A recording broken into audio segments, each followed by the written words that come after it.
This show is a production of the Best in Tabletop Network. Be your best in every aspect of your game. Find us wherever you find your podcasts, or check us out on YouTube for more Bat Reps podcasts and shows. If you like what we're doing, you can join our Discord through the Best in Tabletop Patreon group or our YouTube members only area where you'll get access to our entire library of content. Thank you for listening.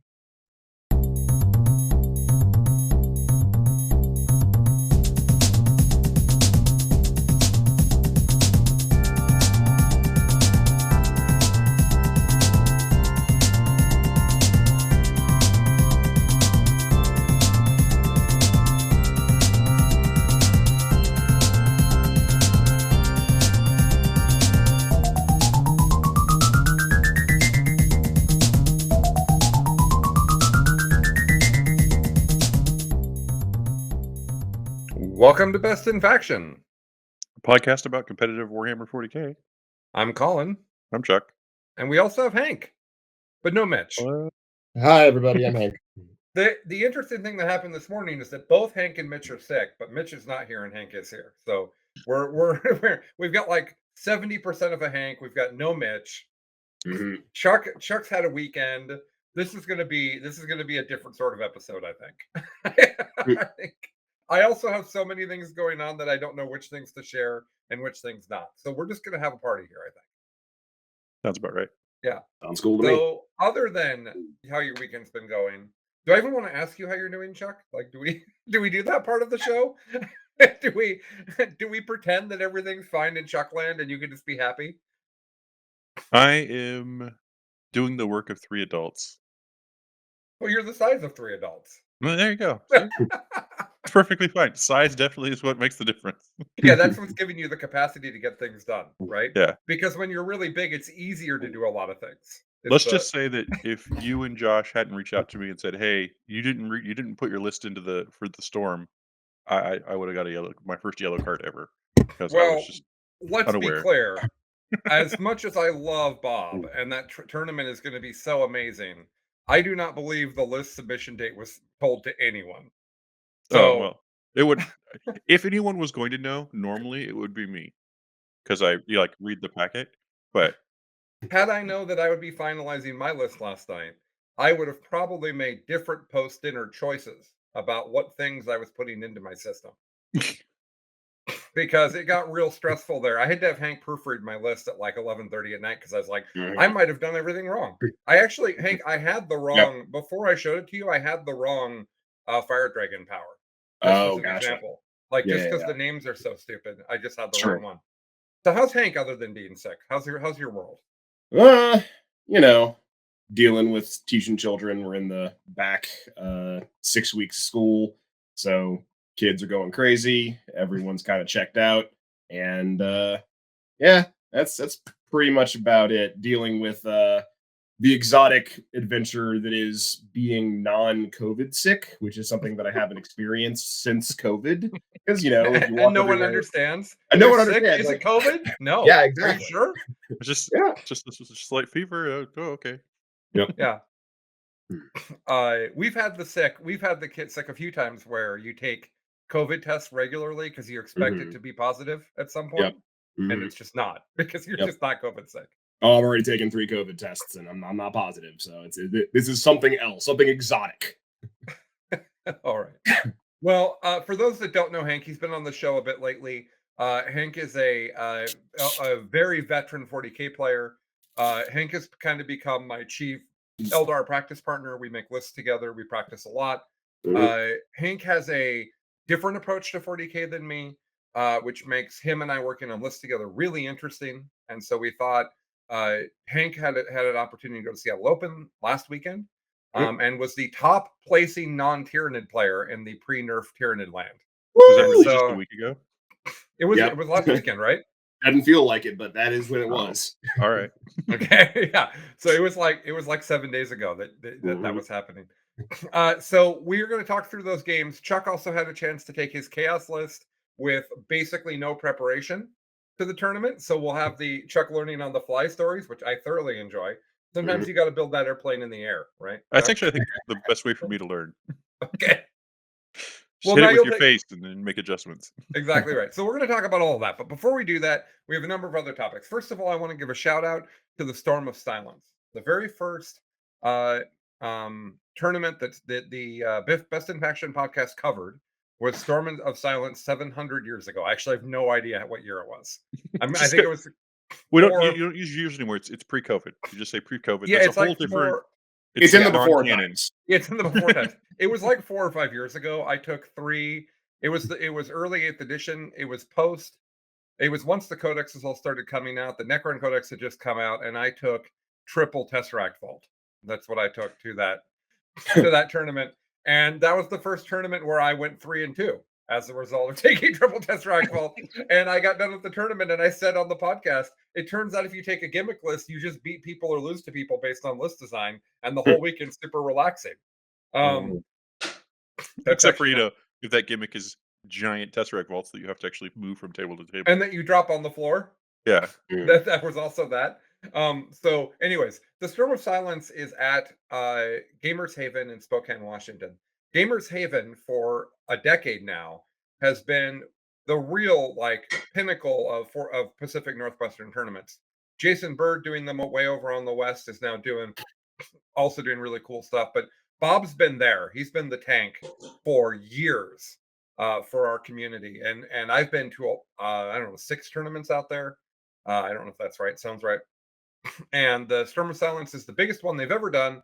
80 person. He's got a new store that's really cool. There's a restaurant attached to it. What else is there, Chuck? There's other stuff attached to the store too, right? I don't know if the bar is open yet, Okay. but there will be shortly if it isn't already.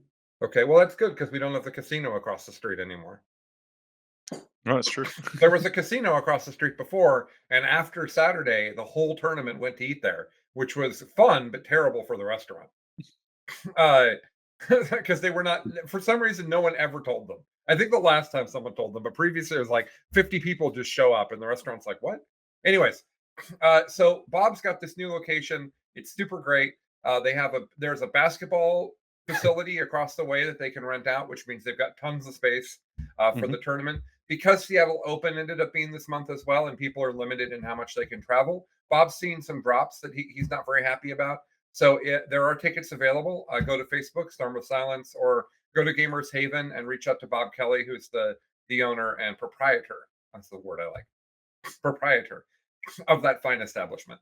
It is going to be based on past experiences there. It'll be good terrain, fantastic players, a really chill environment. The TO, I think, is Mitch, so we know that it'll be run well.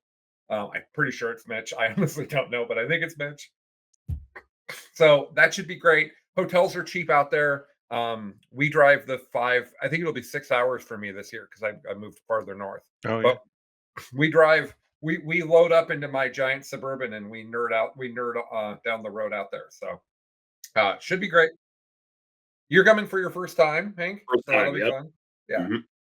Mhm. So Hank will be there. All three of us will be there. I'm taking Oathway, Hank's taking Oathway, and Chuck is taking. Do you tell him? Thousand Suns Thousand Suns. Oh, with some allies of chaos or Oh agents of yeah. chaos. What sort of allies are they going to be, Chuck?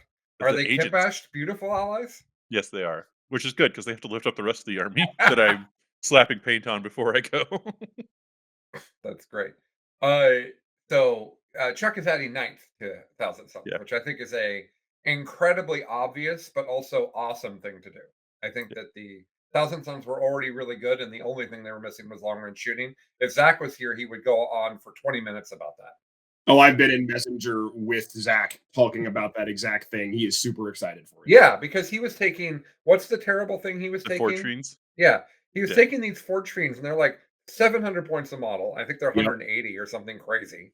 Yeah. And they shoot 8 strength 8 AP22s on like force to hit. Like they're just awful. And he was taking them because he understood that the list needed long range shooting to make people engage with you. Yep. And These now are there's just actual good long range shooting. these are cheaper, longer ranged, just better all around. It does it have rerolls. Yeah, all the things. Yeah, really good Uh, at Moon. and Hank and I are taking Oathway lists that are, I don't know, 1,800 points the same. Easily. Yeah. So we both of us talked extensively about Hail. Yeah. We both agree that Hail is a really good list. Both of Mhm. us think that it's not as fun to play as Oathway. So I Oathway tend it to is. agree. Yeah. Okay, so before we dive into the tournament, everyone go buy tickets for Storm of Silence. After you're done with that, go to our Facebook page and go to the Best in Tabletop Open. You can find it in BCP. You can find it online. The Best in Tabletop Open is our first tournament. It will be a annual major tournament. I'm hoping that it'll be an annual super major tournament after a year or two of building, because I think that we have the fan base to support something amazing like that. But for this year, we basically got jacked by hotels and ended up at the last minute having to pick a facility. So it's being hosted at Lions Guard Gaming, which is out in Hoquiam, Washington. Hoquiam is admittedly 2 hours from the airport. Don't worry about that too much. It's a fine community for a tournament. The hotels are not expensive. The drive there is green and not a lot of traffic. It's just that it's a little bit in the middle of nowhere. Mhm. But it let us have a cheaper tournament. It let us have a better facility. We can have 80 people. The train is amazing at Jason's. He runs a great tournament. Mitch and Peter, uh, we'll just call him Decock Peter because that's what he is in our Discord. Decock Peter and Mitch, I think, are running the thing. I'm not sure which of them's running and which of them's playing. We're all playing. It is June 17th and 18th, and you can get tickets on or 18th and 19th. I might be off by one day because I do that all the time. 22nd, 23rd, 24th, 17th, and 18th. So it's the 17th and 18th of June. We have about 30 people signed up. We're hoping to get to 60, but I would imagine that we'll at least get into the 40s pretty solidly. So come see us there. We'll have merch for sale. We're going to do a listener party at a bar Saturday night, which is going to be fun for me because I usually don't let myself go partying on Saturday night. It'll make me play really questionably on Sunday. And also, we're going to be playful about this, but this facility I have won 5 tournaments at and never lost a game. So it's been decided that there will be a trophy and a prize for beating Colin. That's what we've decided. Like Also, in a game of because 40K or just in general? well, let's go within a game of 40K because Okay. I'm not actually good at the fighting. And Anthony tells me that weight classes matter a lot, but I don't think that matters if I try to fight Anthony. I feel K like the experience that violence has in hand-to-hand combat Probably outweighs, yeah. would be out, and the fact that I'm literally not in good shape and I'm just going to get very quickly tired. So, anyway, so beating me at 40K, which is fun for me as well because I don't actually want to win the Best in Tabletop Open. So I would love it if somebody came in on fire and got super hyped to beat me. That'd be cool. I would He's dig that. calling for you, Hank. Get him. Yeah. Well, Hank is the worst because we'll probably have to play a mirror to do that, which is That is not unfortunate. that's not what I am intending for this award. Mhm. I want the person that I think is going to be most hype about this is Anthony. I think Anthony's going to come excited with some unga bunga bullshit, which we'll talk about in just a second, and come hard at me. So we'll see. Okay. Best in Tabletop Open. The week out, actually days after Best in Tabletop Open is Charity Hammer. I want to talk about Charity Hammer for. I'm going to give myself 6 minutes to talk about Charity Hammer. Yep. Okay. The problem is we have a lot to talk about. So the next episode of this show will be covering the Storm of Silence, but after that, all of our content will shift to Charity Hammer till the event's over, because there's way too much to cover and we have to prep you guys. So, Charity Hammer's roster is nearly locked. We have a 32-person GT that will blow your absolute mind. Siegler's back. James Kelling is coming from Goonhammer. Thomas Ogden's coming. We have a bunch of really high quality people that haven't come before. Mr. Sean Naden, potentially one of the best Elder players in the world, is coming. We have the craziest GT now, and that will be on Friday, Saturday, Sunday throughout the stream. So for those that haven't watched Charity Hammer before, here's what's going to happen. Thursday morning at 9 a.m. we're going to go live, and there's going to be 4 streams. I know that's more streams than people thought. We're going to go live with 4 streams Thursday morning, and we're not going to turn all of those streams off until Sunday afternoon. And we're going to have incredibly high quality 40K people that are not only great at the game, but are also good personalities and excellent ambassadors. They're all going to be on stream. They're going to be talking about their games. Adam Camilleri will be doing commentary on the main stream. Here's how all those streams will work. We're going to have a main stream. That mainstream is going to cover the whole thing. It's going to have a living room set. Imagine the Tonight Show. We're going to be jumping in and out and giving you news style updates on what's going on. We're going to be interviewing people.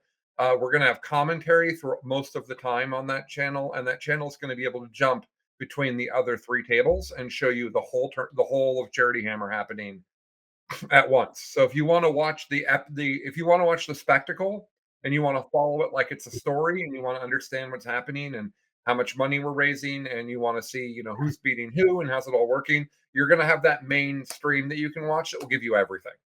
But that's going to jump around a lot. And part of the power of Charity Hammer has always been that we keep the streams running for everything so you can watch whatever game you're interested in. I don't know if you guys have had this experience when you watch a Seattle Open or whatever, and they're doing two games and you're only interested in one of them. It's very annoying when they keep jumping to the other one, especially if that other one isn't engaging or isn't competitive. So what we're going to do is give you guys the ability to go watch the individual stream, and those individual streams will have the players mic'd. So they will be much more closer to the players, and then the main stream will be commentary and all of the other post-production. Post-production is the wrong word. Production while happening. All of the other hosting, all the other fanciness. the news desk. That's right, and lots of other things. It's going to be a lot more like a professional television program. It's still not going to look like a professional television program, but it'll be much more like that than the other streams. So a lot of work has gone into that. People came to my house and built all of the technology for that. It's here. It's ready to go. All the cameras are mounted. We are more ready than we've ever been before. Here's the dates coming. Oh, one more thing I want to tell you guys about because it's neat. On the first day, Thursday, there's a thing called the worst RTT that's happening. And the worst RTT is 8 of the best players in the game. Siegler, Lennon, Nadavati, Naden, Bradchester, and 3 other names that I don't have off the top of my head. There's 8 people. Each of them is going to build a list. The list has to function and have combos that are sensical, but other than that, it should be the most terrible list they can make with their favorite faction. We're not going to allow, like, I brought a Warhound Titan. No, it has to be a list with combos that make sense. You can't take all the close combat bonuses in a shooting list, right? It has to be combos that make sense. Everybody, all 8 of them are going to make a list. Then I'm going to take those lists and I'm going to assign them to a different one of the 8 of them to play it. And then we're going to do a single elimination tournament. And at the end, we're going to give out 2 trophies. The first one is going to be voted for by you guys. You guys are going to tell us which is the truly most terrible list. And you're going to do that before anybody plays, so we don't know what is actually the most terrible list. You guys are going to tell us who did the best job of building a terrible list. Okay? That person's going to win a trophy. Then whoever wins the thing with their terrible list is going to win a trophy. So that means that each of these players is both incentivized to make the worst thing they can, also because it's being handed off to somebody else, and also to try to win with that terrible thing. I think we're going to learn things about 40K that we haven't learned before watching. I think we're going to see incredibly good players find combos and make creative plays that we wouldn't have seen normally because we're forcing them to play with tools that they don't play with normally. So I am incredibly excited about this new thing that I've invented. I haven't actually invented it. Other people have done similar things, but I didn't know about that when I came up with it, so I'm taking a little bit of credit. No one had told me about that other people do this. So because it's Charity Hammer, it's easier to do it for us because we have such a ability to pull from models, right? Like we can get fully painted BS on the table because like someone will make a chaos list and I'll say to Chuck, do you have this fully painted? And he's like, I have 2 of that fully painted. Do 2 people want to play it? How many spawn do you need? Yeah, exactly. And also the more terrible the list is, the more likely that Chuck has the stuff ready for chaos. I mean, that's saying I have the stuff ready for chaos. So I'm really excited about that. So lots going on with Charity Hammer. Here's the next stuff you're going to hear from us. 30 days out from the event, which is like a week from now, we're going to get on here. We're going to get on up on the stream, and we're going to share a lot. We're going to run you guys through the agenda. We're going to talk about the prizes. We're going to explain how donations work. We're going to kick off the donation link. We're going to have kind of a soft launch 30 days out from the event that'll have Nanavati and myself and the other people that are are really key in getting this going. So we'll do that very soon, and you guys will get more information. Okay. One thing I do want to tell you from the Best in Tabletop, we have an Instagram now. It's called BIT40K. Very easy to find. BIT40K. That Instagram, every time we release content, that Instagram is going to have a 1-minute segment from that content pulled out in that Instagram. We've started doing it. It's a fun way for you guys to see kind of the entertaining nuggets from the 9 shows that we produce. It gives you an opportunity to kind of stay in touch with what's going on, and it will help you hopefully find which shows you want to watch and don't want to watch. So that's going to be a thing that has already started. You should be able to find BIT40K on Instagram. And if you haven't subscribed or liked us on YouTube, that is the most important thing you can do to help us right now. The subscribes and the likes and all of that is a huge part of the algorithm for us getting additional audience. We're making incredible content. We are starting to see new audience, but in general, the audience that is watching us is the people that have always watched Best in Faction, which we love you all, but we're trying to expand. So if you guys could help us out, it'd be a big deal. If you could subscribe, if you could like, if you could tell people about us, if you could post our stuff on your Facebook, on your Reddit, really, really the biggest thing you can do to help us right now is to tell other people about us. This is not Fight Club. We talk about this. I guess we also talk about Everybody talks about Fight Club. I know, all the time. The first rule is you talk about Fight Club all the time. Yeah. Okay. So now what we're going to do is spend about the next 15 minutes or so talking about a nuance in 40K that we haven't talked about before, actually. And then we'll dive into Seattle Open. So the nuance is what our Discord is calling solitaire 40K versus Unga. Now, what these terms mean. Solitaire 40K is a strategy of 40K where you come up to the table and you pick secondaries that you can do without going to your opponent's side of the table in general.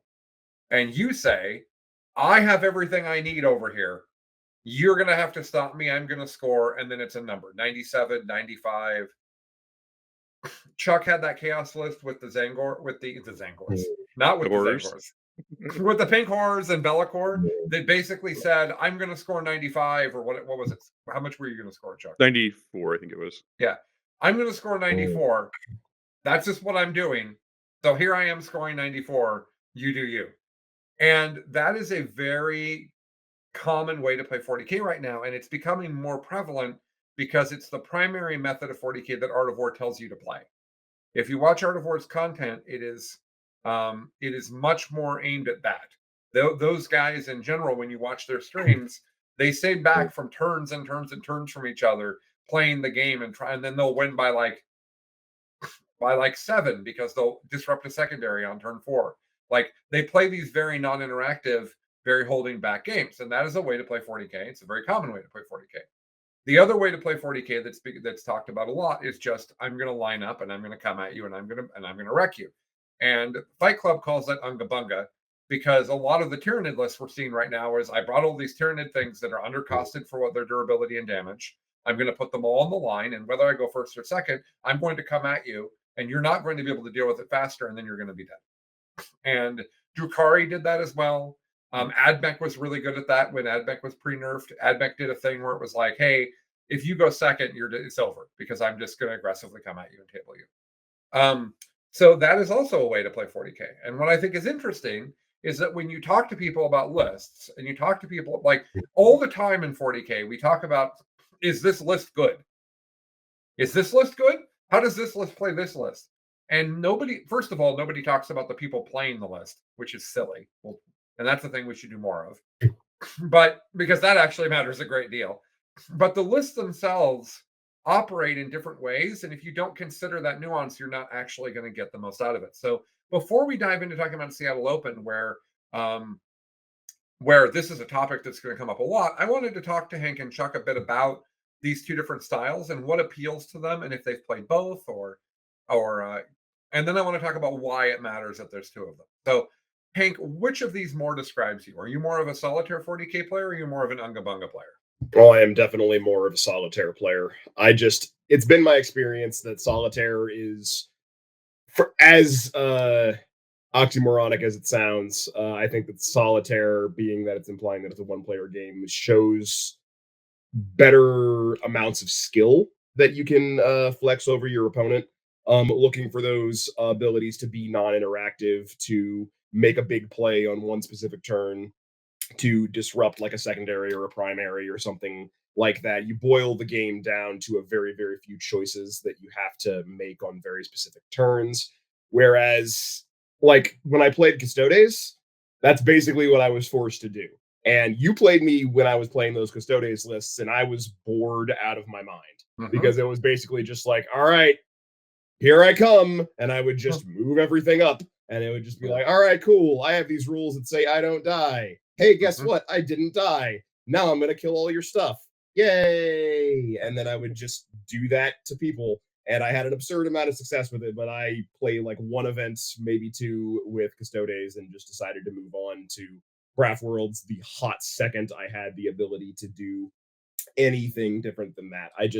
I am not an Unga Bunga type player because it just isn't as entertaining to me. It's all right, I'm going to show up, I'm going to roll a bunch of dice, they'll either work or it won't, and that's what decides the game. Mhm. Mhm. How about you, Chuck? Which of these do you think better describes you? I would say it like my nature is definitely the Unga Bunga player. That was who I was for the longest time. Additions upon additions of here are my transports and my close combat troops are inside it, and here we go. Um, What's your I would first turn, say, Chuck? All my transports move full movement towards you. Oh, okay. and pop smoke. Your turn. How many can you kill? Yeah, Mhm. and then I would say starting when I started Sisters, which was not that long ago.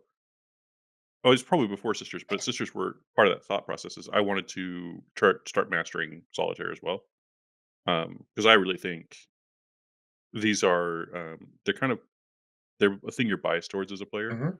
But if you can have strength in both and pick the match where it makes the most sense, I think that goes a long way. If you go back to 8th edition orcs with the Ludas, the ability to shift from I'm just coming at you to okay, I'm going to hide and shoot, right? And then having Mhm. those two choices made that army really difficult for people to handle because you don't want to charge at orcs, right? Mhm. And I really like how when I have an army that I think functions well that can do one or both or can do both those things, I feel much more comfortable. So I think I'm getting to a point where I'm flexible Mhm. um, in the space. I will say my nature, like towards the end of the tournament, when you're getting tired and decisions are a little less like cognitive and a little bit more just like, well, there we go. It definitely my stuff starts eating across the table. That's for real. Yeah. So, guys, before I talk about my thoughts on this, Chuck, which of these am I? Oh, you're definitely a solitaire player. You think? Yeah. Okay, Hank, what do you think? I think that you tend more toward, so mostly what I think you do, I think you have a tendency to whatever army you're playing, I think you have a proclivity for playing it against type. So I think that you play elves Unga Bunga, but you play Tyrannid Solitaire. Yeah, that could be. This is something I thought about a lot this last week because I wasn't sure what the answer is. I actually hate Solitaire 40K. I don't like okay. Unga Bunga and Solitaire are the extremes of a spectrum, Mhm. and most of 40K is on the Mhm. spectrum somewhere on there.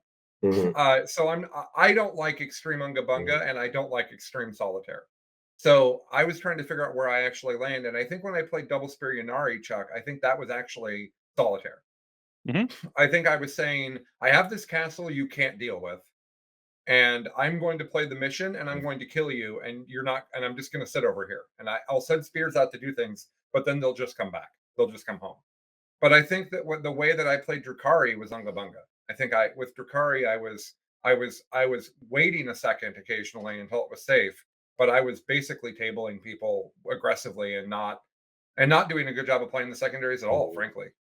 Um, so I as mean, I'm killing playing, your opponent is a way of playing the secondaries, but That's right? true.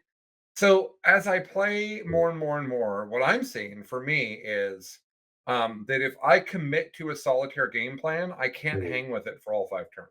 It's not the way I want to play 40K. The Dark Angels game is RTT, Chuck, is the thing I'm remembering here, where Dark Angels came out and they had this Terminator list that I thought was neat, and I own Dark Angels. They're my first army I ever collected. So we played this RTT where I played this Dark Angels list, and I did win that RTT. And man, did Chuck think I was hilarious playing that army because I hated it. That army basically said, I'm scoring all my points on these 3 objectives of things you can't kill. Go. And I just hated it. Oh, it was so awful. It was so boring, and I kept aggressively making like 10-inch charges, which I didn't need to make just because I was bored. You wanted to move your models. Exactly, yeah. So I think as I think about how I'm playing Eldar, I think I'm doing a hybrid between the two. Because I'm actually playing it a lot like how I played Kraken Gene Stealers, which was I'm going to hit you really hard over the first several turns of the game. But while I'm doing that, I'm going to score all the points. So that if that works, great, the game's over. But if it doesn't work, I'm up on points and I can kind of hide from you and use my knowledge of mechanics to try to stay ahead while you punch back and table me. I think that's actually how McDougal plays. After watching him play some at Seattle Open, I think that's something that he and I have in common. So I've been thinking a lot about that because to me, we've got Fight Club talking Unga Bunga all the time. We've got Art of War talking what is effectively solitaire 40k all the time. And I just think those are both extremes. And the actual power, right, is to hang in the middle and do the one that you need to do in the particular game you need to do it in, and then pivot in the game if you need to. And I think that's really hard. And because we're talking about these two approaches so much as being opposites, we're talking, all the chats I've been in lately are talking about the juxtaposition of the two. And what I think we should be talking about is how do you do it both? How do you flex back and forth? How do you prepare for the both? How do you identify when the right time is to do each? I think that Hank knows that I think the world of it, so that he's not going to take this personally. No, I sure. think Hank loses games because of picking solitaire when he shouldn't. I agree. And I think that I lose games because I decide F it and I YOLO at someone when I shouldn't. Mhm. Chuck and I played a game that was supposed to be a bat rep, and it turns out Chuck was cheating the whole time, so we didn't make it into a bat rep. But Chuck and I played Chuck and I played White Scars into Chaos, like 2 weeks ago, and Chuck beat me, and it was a really fun game, and we might still make it into a bat rep, but Chuck's army list was illegal. I don't think I used any of the tools that were illegal. All That's right, good. maybe I'll still make a bat rep out of it. But we played this fantastic game of White Scars versus Chaos, and I literally threw the game away on a turn where I decided to go, and I didn't need to. Yep. Like I literally went too aggressive and then got counterpunched and had my army table. So like I understand the downside of Unga Bunga. I just wonder if we could be talking about it as more nuanced, as more of one thing. Because like to me, true Unga Bunga is I'm deploying on the line. Let's roll. Right? So if you were to ask me to make an Unga list, I would hand you Goth Rush. Yeah, sure. It's going to leave 50 points in its deployment zone, and 1950 points is going to the mid table or further, ready to charge you next turn and destroy large portions of your army. Mm-hmm. To me, I think it's the most extreme you can get with that right now. Mm-hmm. Well, I think it's interesting. You're talking about Yunari and about Gene Stealer Colt or Kraken 8th edition Kraken double stealer, yeah. Gene Stealers, but they still come and interact. But the majority of it, when they interact, either those are planned consequences, you know, like you plan to lose the unit, or you don't take the consequences, right? You come, you interact, then you get out, right? They both have that, and to me, that changes. It can look a little like Unga Bunga, but it's definitely a solitaire style, right?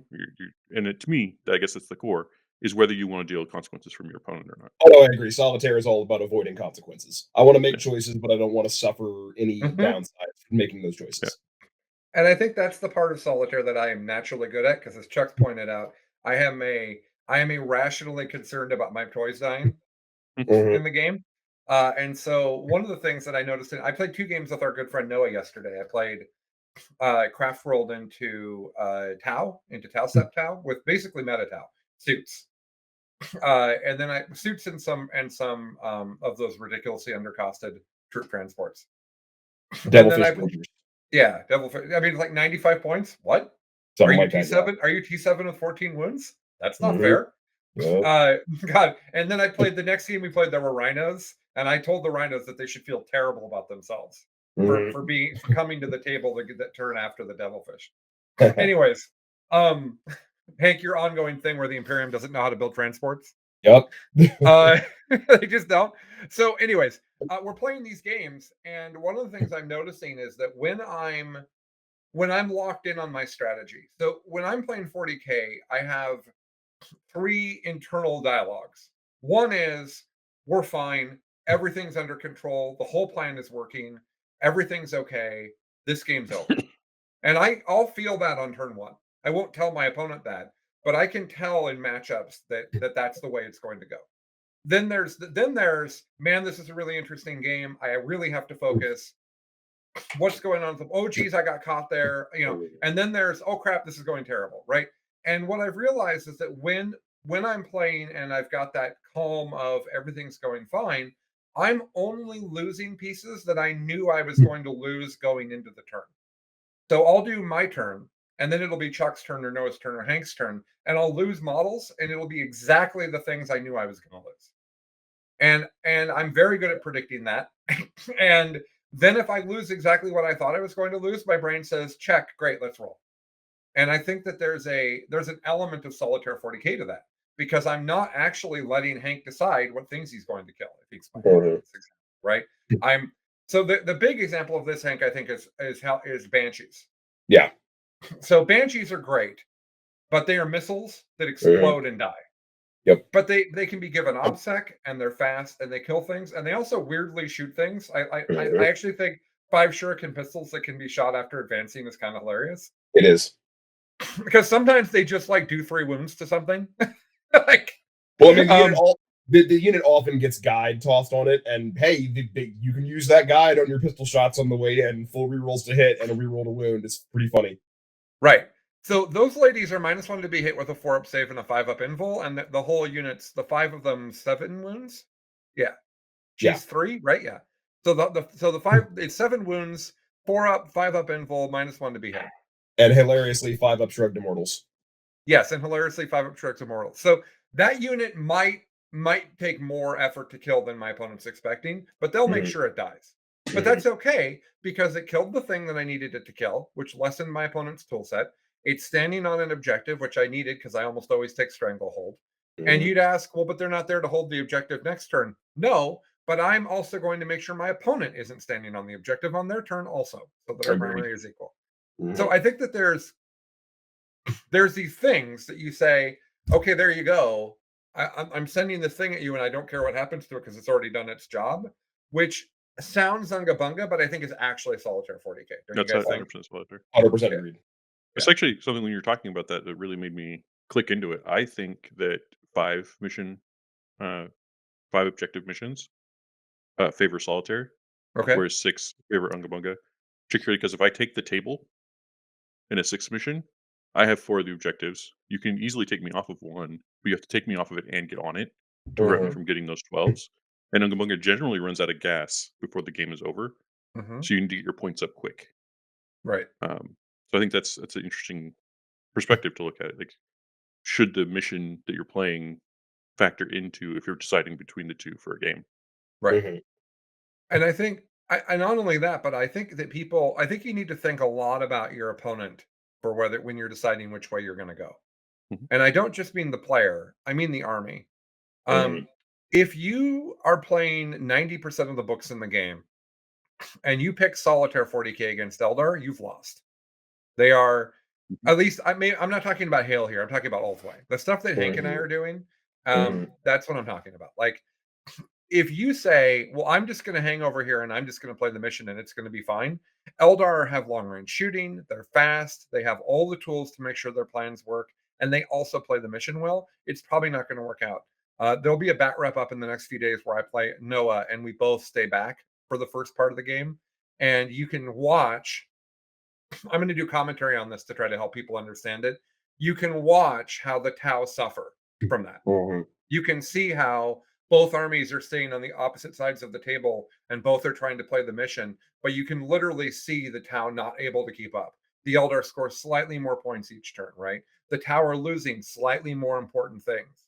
And at the end of the game, you look at what's left for the Eldar and you look at what's left for the Tau, and it's like, oh, you had to come at me and you didn't, but you had to. And I think that's a thing that you have to figure out about your army. Mhm.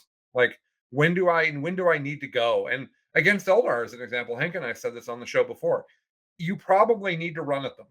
Mhm. And it's going to be brutal because they have a lot of short range damage, but you are not going to survive far away. You're going to need to probably go at the Eldar player. Mhm. Um, so sorry, I it's mean, an when we played S tier last, army, I was driving my plague burst crawlers into your army. Like everything goes, all of it, right? because Mhm. otherwise Eldar are just going to pick it off, or they're Mhm. going to choose to engage or not engage. And if the player is competent, they're going to make the right choice. Right. Mhm. So you have And to make choices for them. we didn't record that game, but I will say that that was Chuck beating Colin's Eldar with Chaos. Yeah, it's true. The Chaos list was The pretty. second time we ran it, the first opening move was bad, but then we rewound it and played, and it was great. Oh, did we do a do-over? I forgot. Yeah, I wanted to see if I could take out one of your the fire Fire prisms, Prisms. and it was just a waste. I didn't do anything to it. Oh, that's right. You teleported Terminators to try. Yeah, Like I purposefully baited the Terminators with the Fire Prism, yeah, and it and was then just like I and did then it nothing didn't to it. kill it, and it's like, okay, Didn't game even not over. kill it. It was like, "Here, take 5 damage." I'm like, "Oh, okay." Oh, so I just think that this is a thing we should talk about as we go through our Sale Open games. Mhm. When did you go hard that you shouldn't have? When did you not go hard and you needed to? I Mhm. just think that this is a big part of 40K right now, and people are talking about it like it's two separate sides of a coin, and it's really to me much more of a spectrum of Oh, where I are you. agree. Like they're definitely both clubs you want to have in your bag. Yeah, for sure. And I think there's some armies that can't do both as Oh well. yeah, definitely. I'm wondering if knights are not going to be able to play solitaire, as an example. I Um, I Can't don't think. do any Yeah, hiding. yeah, they can't. I mean, you might be able to play 14 armigers and pretend, but yeah, Sure. any big knights completely and utterly deny your ability to hide. how So many armatures are in a unit? How are you getting 14 of them? I you 3 you 3 can per three per Lord of War slot. So you can have 9. well, Well, it's just chaos. Yeah, there's different kinds of armigers. You can have Oh, okay. nine war dogs and 9 Helvrins. yeah. Okay, fair enough. Um, okay, so yeah, we'll come back to this topic as we go through the show. I thought it was really good to bring it up. So let's talk about Seattle Open. Seattle Open was a 200-person GW ran event here in Tacoma, which is the major city south of Seattle. Mhm. Also, where you teach, Hank, isn't it? Close. I teach in Kent. Oh, okay. Yeah. So it was at the Greater Tacoma Convention Center, which I had never been to before. Mhm. I was sadly not able to go. I had the very grown up adult experience of no, Colin, you can't go. Okay, well, I've done all of this work to make it so I can go. Okay, great, Colin, then you can go. And then moments later, no, you really can't go. Mhm. So I got slapped down multiple times. By the time the weekend came, I was so mad that I spent most of Saturday playing video games by myself and not even being productive. Literally just music on, headphones, not talking to anybody. I was so frustrated. But anyways, I didn't get to go. I did get to go have dinner with my hive mind with Bortel, McDougall, and John Lennon. The four of Mhm. us are not in the same place very often, so that was a hoot. Hank joined us, which Mhm. was really a lot of fun. Chuck Mhm. went home because he was exhausted. But the Seattle Open was 200 players. It was GW's typical terrain, which I think we all like more than we thought we were going to. I agree. And in general, it seems like GW runs a really good event. Let's talk about that very briefly before we jump into the event. What do you guys think in general of GW's event? Oh, I thought the event was amazingly well run. There were a couple of times when certain pieces of the terrain weren't oriented correctly, but outside of that, it was very like there was no delays as far as getting matchups going. They had a pre-carded out mission packet for every player. They had secondary objective cards for every player. It was probably one of the like it was far better run than LVO. Granted, it's like 1/5 the size, Sure, but yeah. still, I was very impressed. I went in expecting more of a boondoggle than I got. So, but Hank, this is your second one of these you've played in, right? Because you played in one in New Orleans last year. Well, that wasn't an official GW one. Oh, That that was was the Frontline frontline Games. event. Yeah, that was Frontline. Oh, so this was your first GW event then. This was my first GW event. Yes. Okay, cool. All right, Chuck, what do you think? I echo a lot of what Hank said. It was rounds started when they said they were going to in the schedule, but that's not a thing that happens in 40K. Like Mhm. the check-in process was easy. I never the tournament never got in my way of enjoying myself. Mhm. Um, and even like the hotel was or not the hotel, the convention center was great. Like Mhm. it was easy to get in, it was easy to get out. Like everything went well, and the train was good. I actually kind of thought it would be a little better, like a little prettier. Mhm. Um, but maybe that will happen in time. I think it was like standard, and I kind of Mhm. expected with GW that it might like juice it a little bit. Mhm. Some friends have told me that as great as player place terrain is, they liked the GW train because it was much easier to just walk up to the table and start playing. Yeah, it's also I very agree. easy to know where everything is, and like it's like all exact, Oh, definitely. right? Oh, one of the things that the judges had, they had pre-measured little widgets that they would use to just walk up and check the distance of all of the terrain to Mm, the board edge. So Mhm. they could just very, very, very quickly go and reset right. every table, like 10 seconds per table, just boop, boop, boop, boop, boop, boop, boop. And they just ran it between every round and just redid all the terrain and make sure that nothing got bumped, nothing got nudged, and everything was in the right place. You know, there's a learning there that we could do for Charity Hammer because we reset a lot of tables that weekend. Mhm. We could at the very least cut out of light wood or cardboard. A Mhm. lot of the objective markers are all the same, right? 12 inches Yeah. from this board edge, 10 inches from Mhm. this board edge. Mhm. We could do that and make it a lot easier for sure. Yeah. One of the things that the reason they had to do that is they were using a little bit of plexiglass Mhm. with the 12 by 12 the things. Now, if Yep. you were using a neoprene mat from 3 to 6 Wargaming, they wouldn't move around, and they would look prettier. Mhm. I've actually been practicing on the 3D6 Wargaming mats. Um, it twofold. One, obviously, they don't move around like the plexiglass does, which is great. Mhm. Yeah. The fact that it's a different color makes it way easier to see the lines of sight Mhm. instead of having to like really cognitively be like, okay, there's two clear pieces of glass. Like, can I see through here or not? Yeah. Yeah, yeah, It's yeah. just better. Yeah. I think for Charity Hammer, we might for the GT itself, we might literally do a bit of a potpourri of terrain. Mhm. We might do player place the first game and then do GW the second game and then do Colin's terrain the third game. Like I may just not tell anybody and just make the terrain different every game so that Sure. you have to make an army that can play 40k and not abuse any of the terrain. Mhm. Don't know. We'll decide. That's a So lot of great. work. It is a lot of work, but that welcome to my world. Mhm. Um, so I can't get bored. It's not okay. Mhm. All right. So let's talk about the event itself. Let's start with Chuck's adventure. Mhm. Chuck, why don't you talk about your list? Well, let me tell you a story. About 7 a.m., Zach sends me a text message and he says, "Hey, I was looking at your list, and how are you getting relics in your Death Guard detachment and your Thousand Suns detachment?" Um, I puckered so hard, and then ran to the books and read them. You Mhm. do, in fact, have to have your Warlord has to be Death Guard to take Death Guard relics, and your Warlord has to be Thousand Suns to take Thousand Suns relics. Mhm. Now, my list is based around the Foul Blight spawn and his relic that makes it so you don't count as charging. Mhm. So it has to be Death Guard. Keep that in mind while I go through the list. Starting with my Spearhead detachment of Death Guard, Mhm. which has my Warlord in it, so I'm paying a full 3 CP for that. I have a Demon Prince. He's got wings.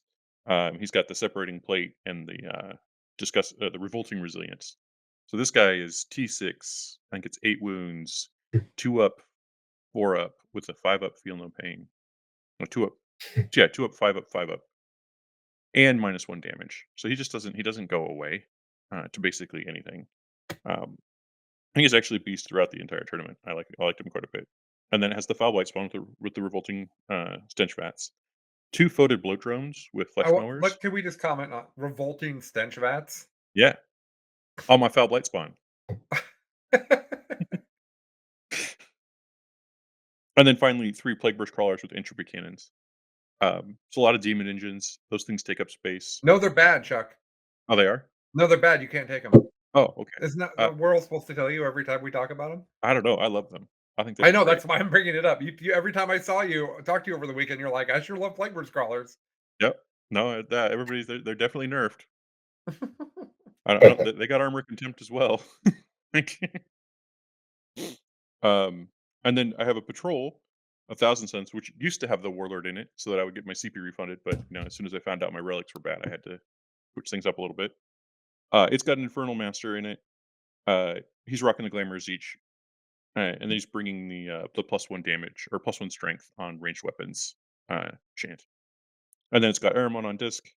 He's got the Weaver and Presage and Doombolt, just powers I want to make sure happen every turn because he has a natural inbone reroll, which is the best way to run a Psyker. If you have the choice between, say, a regular Psyker who costs less and one that costs more, you definitely want to go with the reroll. Mhm. Hank. Hey, we have to forgive him. He's come to the he's playing Eldred now, I am. I played him in the and open. he can. My list changed to accommodate to the last, so he won as well. All Mhm. right. The two things we've been debating about for a month have both been resolved with us disagreeing with each other. Yep. And then the last piece I have in here is 20 Zangors. They have a Brayhorn just to help them go a little bit faster. 10 Scarab Cult Terminators with all the stuff. They get the healing and all the big weapons and all that stuff. And then a group of 5 spawn and a group of just 1 spawn. The single spawn, as I call it, 23 points for 3 points, 3 victory points. So he does good work. Chuck, can you explain And 1 cat. this question we've gotten here? People are sleeping on the Blight Hauler -1 shot strat. What does that sentence mean? So there's a strat for blight haulers And that is the says Blight Hauler the same thing as the Plagueburst Crawler? no, it's the little goat cart looking thing. Oh, well, you like the little go-kart looking thing. Yeah, they're pretty good too. Okay. Um, when you shoot at it, it says everything you're shooting shoots 1 less time. So if you shoot it with a bunch of Mhm. multi-meltas, it says, hey, instead of 2 shots each, you get 1 shot per multi-melta. Oh, Mhm. neat. Okay. It's a really good way to reduce that incoming fire. Um, I haven't actually done it. I haven't like played it, so I don't know 100% how it feels. But like, it's an interesting way to say here's another form of durability. Okay. I think Mhm. particularly if you have them in a unit where you're like, hey, this unit's exposed. I've given it the -1 psychic power, and I'm also going to say everything that shoots at it gets -1 shot. Yeah, I play against it pretty regularly in my house, and I can tell you it feels pretty bad. I was actually just thinking of the funny math on the fire prism tank. Oh yeah. No, So it's you not got a great. fire prism with 2 shots. The strat makes it get the 2 shots from its friend. They Yep. shoot at that thing, they get 3 shots? That is how that works. The mirror swords math is also funny. Whenever you get -1 attack on the banshees, it's always well instead of 10 attacks, I'll have 8 Mhm. somehow. Yeah. Yep. Anywho, okay, so you get to the tournament, you find out your list is needs a little adjustment. Yeah. I have the printed out paper and I just like cross things out.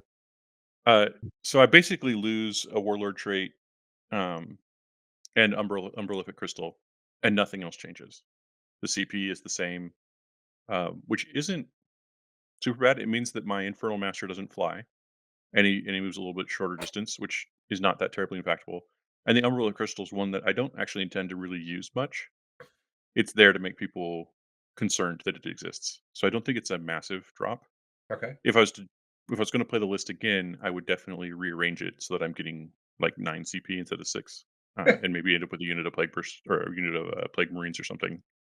But it would have been fine. Okay. So you get to the tournament, you first round pairings come in, Yeah, and you decide I want to just really prove how good I am. I just yeah, want to start off yeah. with a really hard matchup. So we've And talked you about this, Colin. The final game of the tournament isn't always at the end. Yeah, that's right. Sometimes you just got to get the final game out right up front. That's right. We determined in the first round whether Chuck or John Lennon would go on to play the rest Yeah, of the tournament to in go the finish the undefeated. tournament. Exactly right. So you played John. Yeah, John won the tournament. he So did we all don't right. need to talk about John's list. I do want to tell Tyranid players out there when you look at all of the Tyranid lists, Alex and Tyler and John has all the pyrovores. That is not because he is the only Tyranid player that thinks that they are broken. That is because they are hard to get. It's possible that the other Tyranid players also have the pyrovores now.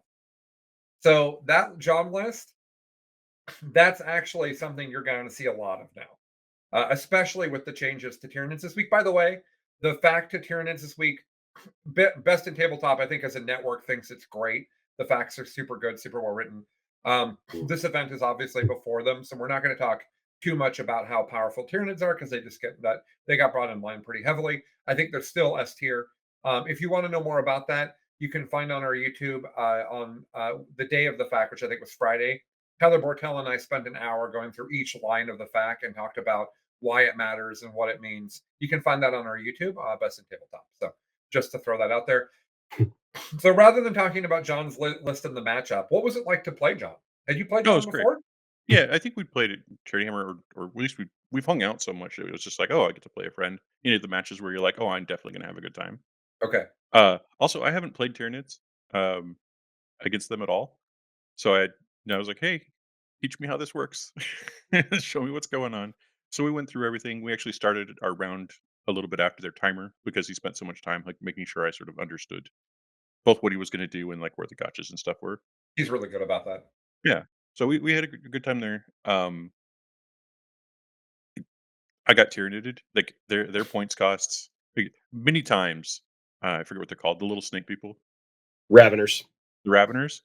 Like they're fighting against my Chaos Spawn, and they cost a few more points per model than the Chaos Spawn. And it's just like, oh, all your stats are better. Oh, you have incredibly effective shooting to go with this. Great. I And don't 7 attacks. what right. And it's 30 just points a model. yeah. Yeah. Instead of 23, those 7 points, man, I would spend those. I'm Mhm. actually, as great as that is, I'm actually not as bothered by that as I am at how good Tyranid warriors are for their point cost. Sure. Mhm. But I think that those two things together are primarily what we'll see from Tyranids uh, Sure. now that the changes have happened. So Mhm. get ready to take no prisoners. Yeah. Yeah. So what I did in our game is since I didn't really know the matchup, I knew I was going to go in. I'm fairly certain I'm losing this from many different angles, right?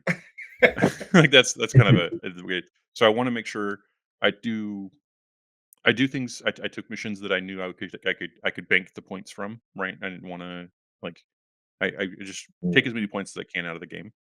And then I also focused on making sure I took away the most mobile things in his army, so I could use the DW train to hide, no matter what.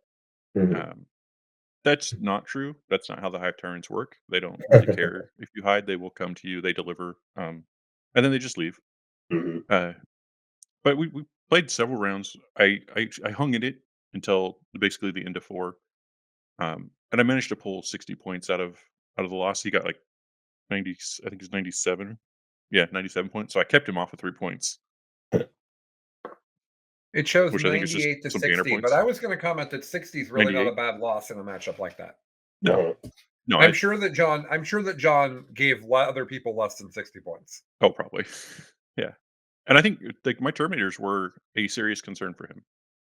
Right, he needed to work around them. If I was better at placement, he would have had probably another turn of having to, like, figure out where to engage them and how to engage them, and that gave me a lot of board control for a while, so,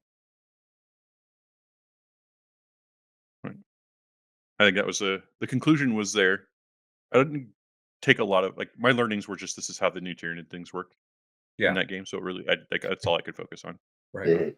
Mhm. A note this that John plays Kraken, and most of the meta plays Leviathan. And John really values the extra AP and speed of Kraken. And I think that John is pointing out that Leviathan is not the only hive fleet and doing a good job of it. So I'm hoping that Mhm. with the changes to Tyranids, we're going to see a lot of variety in that. We talked on the thing on Friday that both Tyler Bortel and I think the 40K is at its best when the really good armies have multiple different archetypes. Yeah. Mhm. In particular, he had the ability to strat a guy to say he advances 8, Uh huh. and he often would position like the fighting hive tyrant or maybe a unit of raveners or whatever and say okay this is how far I can go, right? Like he was projecting threat. He was solitaring with that, the fact they were cracking, right? Like being like okay I can come over here, if you go to this space I will take advantage of it. Did I'm you trying find the to Pyrovores at all upsetting? no. Okay. They are they either fought against Zangors and died, and killed the Zangors as expected, or popped when I shot them with Bladeburst crawlers. Like he never got to evaluate them. I find the Raveners incredibly upsetting. They did most of the work of walking through my army. Well, pyrovores are also 30 points a bottle and have Okay. more durability than a Ravener and have Mhm. their heavy flamer that they can shoot when they advance. Let's just move on. Yeah, it's good. Uh, okay, so your second opponent is Matt Alexander. This name's familiar. Is this somebody we know, Chuck? Yeah, he's around. Is he? Okay. um, He was playing Custodes with an Inquisitor. yeah, So you were very actually prepared for this. a very different custodes list. Okay, it's Shadow Keepers. He has I always like, he's got a shield captain on Donegal Jetbike that has 400 characters of description. So I'm going to He presume that it's good. he ignores invulnerable saves on characters, and Okay. he has a fight last. Oh, well, that's just the Shadow Keepers guy. So that's, Yeah. then he has Trajan. He's got two, or actually one unit of sword and board, one unit of spear, 2 units of Sagittarium, then Alaris Custodian's unit. Interesting. Well, that's just one guy. That's just one Yep. custodian. Single Terminator. Yeah. And then a Contemptor Achilles Dreadnought with the Stormbolters, Vixel, and then a Praetor. Is that just one Praetor? Yeah, okay. Weird. Yep. And then a unit of four bikes, and then 4 Witch Seekers, and then a Caladius, and then an Anathema Psychana Rhino, which is a thing that if you had asked me, does this exist in 40K, I would have said no, that you made that name It sounds like a 40K name, but no. Yeah. up. What is that, Chuck? What is It's an Anathema? Oh, it's am I the saying that it's the word wrong, Hank? sisters. It Sisters of Silent, it's right? anathema. Yeah, it's Oh, the an sister. anathema. It's the actual Anathema. word anathema. Yeah, I yeah, just had, anathema. that's actually a word I've never seen written before. Sure. All right. So what's it do, Chuck? So his game was his mobility is just in the 4 bikes that he has. Um, the rest of it is just custodes beef, right? Like they're gonna walk at me, they're gonna shoot me, they're gonna threaten my objectives. Um, he's gonna look for a chance to just get into my lines and cause trouble. This is the perfect army for my list to fight against. I had the Plague Burst crawlers to help me kill the bikes. My Terminators with the Foul Blight Spawn aura on them are just like awful to charge into. Mhm. Um, unless, of course, you completely forget about the fact that he has a fights last on his bike captain. Mhm. So on the turn where my dice go a little cold and all of my shooting into the bikes does nothing. This is normal. Custodes can just roll, 12 4-ups in a row, and you just don't do any damage to them. Um, so I zeroed on doing anything with the bikes on the turn that they sort of, they have to cross the table, right? So they have one turn where they're like, I'm exposed now, and then from here on out, I'm going to be charging and killing things. We just didn't do anything. I was hoping for two, because once I get him down to two, it's hard for him to take out a Plague Burst Crawler in a turn worth of their efforts. Mhm. That just didn't happen. And so that flank was crumbling, and at that moment, I'd moved out and started shooting him with the Terminators, and I was making very good ground. So those Terminators pick up Custodes, particularly anybody who dares to step out of cover, really, really fast. Being AP2 on most of their weapons and being able to +1 to wound means that even if you activate the strat and I'm on fours with everything, we're Mhm. incredibly effective. Uh, two-sitting rerolls into fours to wound with a bunch of AP will tear people apart, right? Yeah. But then I just completely forgot about the fights last. So he moved in with his whole army at once and charged into the Terminators with the fights last. Thankfully, he's still affected by the aura from the stench vats. So he comes in, he hits me really hard with Trajan, but he's only in contact with 3 Terminators. So Trajan kills all 3 of those Terminators. None of his models count as charging, and they're no longer engaged. Huh. So I'm like, oh, I get out of jail for free. I'm out. We don't want this. Nice. This is my solid. This is what happened. Chuck, just as a side note on that, when we played, one of the things you pointed out is how to use that aura against you. Does Yeah. that happen at all in the tournament? Are we going to have an example of that we can talk about, or should we just talk about it now? It's Let's talk about it now because nobody Okay. ever used against me. John Lennon and I talked about it, but Yeah. I almost put some of my models in place for him to do that. And even if it had happened, I think I still would have been fine. The idea is you can charge into anything. Right? You can pick any target in the area. You charge in. If you're in the aura, you're going to consolidate into the closest thing and fight it. So you can do things like if my Plague Burst Crawler is next to my Terminators, you can run up there, charge the Plague Burst Crawler, be out range of the Terminators. When it's your turn to activate, you move forward into the equidistance from the Terminators and the Plague Burst Crawler. you hit the Terminators, and then you consolidate into the Plague Burst Crawler out of range of the Terminators because you didn't, and you're safe. You don't get hit at all. Um, Huh. in that scenario, I activate the Plague Burst Crawler But you first. still have to go to the closest target, though, right? I'm confused. Right. Well, if you're equidistance, you can swing and then bounce back. So you're like exactly an inch from both targets, Mhm. Mhm. and then you're saying that you're swinging into the Terminators, but then doing a pile-in to touch the Plague Burst Crawler. So now Right. you're more than an inch from the Terminators, so they don't activate. Correct. Okay. Wow. That's in But combat I tricks. can activate the Plague Burst Crawler first and touch you. Um, Hmm. but then the Terminators still don't Mm. swing on you. There's a bunch of play in there, but all of the things people talk about, like they go back and forth. For the Mhm. most part, that's the only time it came up in the whole tournament. Because I'm putting the Terminators out in a brick with that aura on them, and there's nothing else nearby. I use all the war engines to take the rest of the board. I don't keep them close to the blob, so it's Hmm. Gotcha. not a big deal So, for me. but if we talk about that at a higher level, remember that foul blight spawn aura, which I think we'll start seeing more of.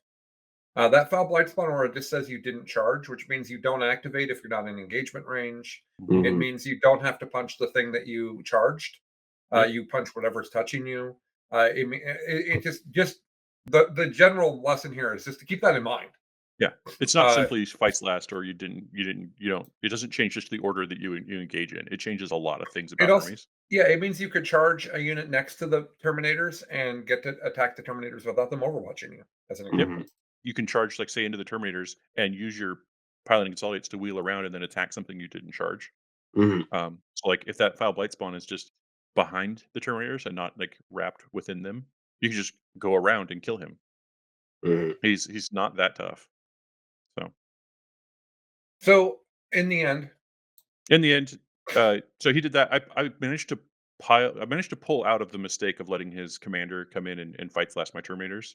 I had a great turn. I put down a lot of smite, which custodes don't like. I took out I took out those characters. I dropped some mortal wound strats from the death guard, and I got out of that flank. But those four bikes had already killed one plague burst crawler, and they killed another one. And then, like, I have no answer to them anymore because the terminators are dwindling and the bikes are wrecking all my stuff.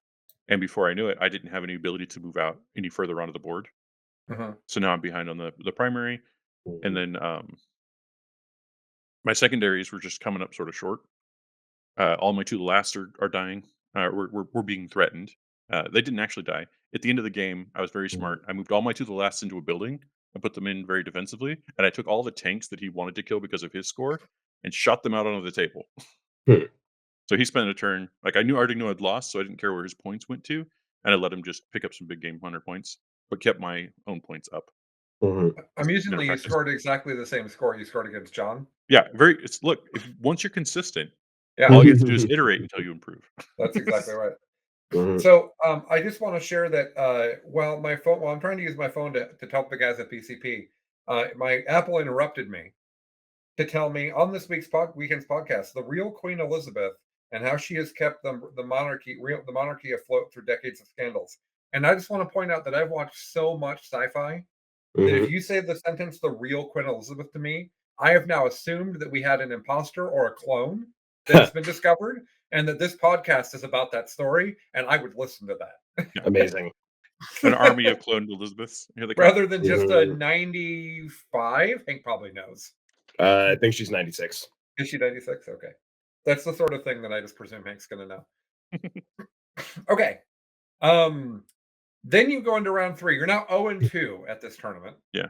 And so round three, you get to play Ted Turley. Ted, Mhm. I enjoy that your name has alliteration if you're listening. Uh, he brought Ultramarines. Is it memes? No, it's not memes. No. It looks like actual Ultramarines, um not an offshoot of Ultramarines. Yeah, so he's got a captain with Adept of the Codex with Seal of Oath. He's got a chaplain with Wise Order, Catechism of Fire, and Recitation of Focus. I know how Mhm. to say these words; it's just hard. Chief Librarian Tigurius, who I do enjoy, but I never got to play with him because I didn't play actual Ultramarines. Uh, then he's got a unit of 5 heavy intercessors, a unit of 5 infiltrators, another unit of 5 infiltrators, a unit of 10 intercessors, an apothecary, a unit of 6 terminators, one with an assault cannon, one with a chain fist. Oh, I think that's I don't know how many terminators that is. I guess it's 5. Battle scribes choosing violence there. It's 5. Okay. Um, then a Vanguard vet squad with thunderhammers and storm shields. 2 of those. No jump packs though. It looks like. They have jump packs. Do they? Okay. And then this is like Battle Scribe without all of the output. So Venerable Dreadnought with twin las cannon. You don't get to see box knot very often. Mhm. And then a unit of eradicators and a whole bunch of stratagems being spent. So yeah, 2 reinforcement points. I don't know what that's for. What is that? So he's got 6 eradicators Uh-huh. in a unit, and his build is based around giving you minus to hit them, giving them invulns, and then bringing them back with the apothecary. Cool. And then they're ultramarines, so if you touch them, they can still just fall back and blast you. Yeah. I fed them uh, turn after turn. The first turn I just hid. I let him shoot me a little bit, and then I hid for a turn, and he has to walk up the board. His stuff is slow. Those Thunderhammer guys do not threaten any of the Death Guard stuff. Right? They come in and whack it barely. Right? So I just let him and then just retaliate. So I stayed hidden until he had to bring his Terminators in, and then I just started launching things at him one at a time, keeping him busy, including the Demon Prince. Just like get in there and kill some Eradicators and hang out. I wrapped his Terminators in Zangors, and we basically hit a board state where he was on 2 objectives and he couldn't aggress on me, and I had the rest of the board. And just hung out until I'd won. Um, his list is again the kind of like I my this army really loves to play against sort of marine. If somebody was going to expect their durability to do something, but they're going to move slow, I'm quite Mhm. happy to just pick them apart. Okay. And I could tell definitely that he loved this army. You could like he had the sort of the personalization where he'd been working on it forever and really done the work. But uh, I don't belong in the 0-2 bracket, and that game definitely definitely lopsided in my favor. All right. Just different priorities for people. So the next morning you played the man, the myth, the legend, the absolute hero, Reed Gustafsson. Gustafsson. Gustafsson. The Mr. Gustafsson, the dog, is actually on the ground next to me here. Mhm. My dog's name is Gus. Anyways, Reed is a local guy that I know Mhm. is a great personality, and his list. If you guys want to go look at his list, it is great. it made for a great morning read. I went Yeah, through it all. he has included short story based content in his list. There is it Harry? Is that who it is? Mary the Mauler Fiend, Deffy the Defiler, Harry the Hellbrute. and Harry the Hellbrute were a big part of this story. I Um, killed them all. I actually can't tell you this list because this is not. I am not able to look through this and tell you what these It's things say. it's a bunch of Chaos Space Marines and Chaos Cultists who are going to try to do objectives. Okay, Um, a Mauler Fiend, a Dreadnought, and a Soul Grinder who are going to try to take the center. they're Night Lords. It looks like. Yeah, Night Lords. Okay, A Demon Prince and a Sorceress who are going to help with that taking of the center behavior, and then a unit of Warp Talons who are going to drop in and make a charge and try to kill something. Uh, his codex is very old. It's and the Thousand Sun shooting was just like the fact that they're 1 wound. The models are all 1 wound each. Like they just literally everything he put towards the center of the table disappeared every turn. Um, until he got his revenge. Mhm. He came in with the Warp Talons, made his long charge, killed the Demon Prince, and maimed the 5-man Chaos Spawn unit. Then just immediately died after that. And then at that point, that was like turn 2 or so. He was hidden in the buildings, holding his objectives on his side of the table, and I owned the rest of the table. hmm And he didn't want to come out because he would die immediately, and there was no reason for me to interact beyond that. So the game was over actually pretty quick. But there was a lot of violence on turn 2, and when that dust settled, the Terminators were like, "Well, we're untouched, so we own this game now. We'll just stand here in the center, and that's the end." fair enough. Mhm. So now you're 2-2. Yeah. Nice. And you played Nick Villegas, and Nids. he brought Nids. So you get to take what you learned and you get to apply it. Yeah, I did. So he is playing Leviathan, and he's got a Neurothrope, and he's got a Winged Tyrant with the Reaper of Obliterax, which is crazy.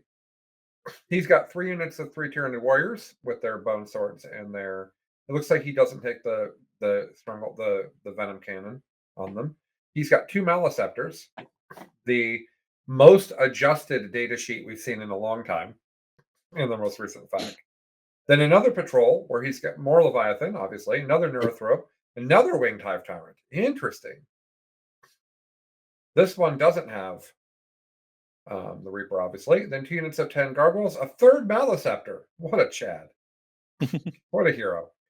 3 Venom Thropes and 2 Harpies, which everybody had decided are great. And the Tyranid chat I'm in is just like, why? Stop it. So 3 They're not bad, Maliceptors. but they're a lot worse now because of the inability to put certain buffs on them for Leviathan. So go ahead, Chip. So 3 Maliceptors are just going to barrel down the center of the table Uh-huh. and wait for their chance to do unknowable numbers of mortal wounds. Mhm. Um, I did a very good job of putting Blade Burst Crawlers between my Terminators and that. Death Guard do have a 5-up Feel No Pain strat, so just activate that and lose as little as you can. You basically lose like 1 a turn. Yeah. It's 1 and then into the next guy. He was able, like, he 2 turns of that. Um, and then I got in and I charged into him, and we spiked really hard, and I killed 1 Maliceptor and maimed the other one, Okay. which really brings their output down. But quite proud of myself, at the same time, charged in a unit of Chaos Spawn, and the Chaos Spawn very specifically based the remaining Maliceptors, while the Terminators were within a half inch. So when it came to smite time, that giant brick of 20 wounds definitely taking the damage first. Okay. And Smart. that's the game, right? Like he's asking, can you survive these mortal wounds? And I brought enough chaff that I'm like, yes, I can.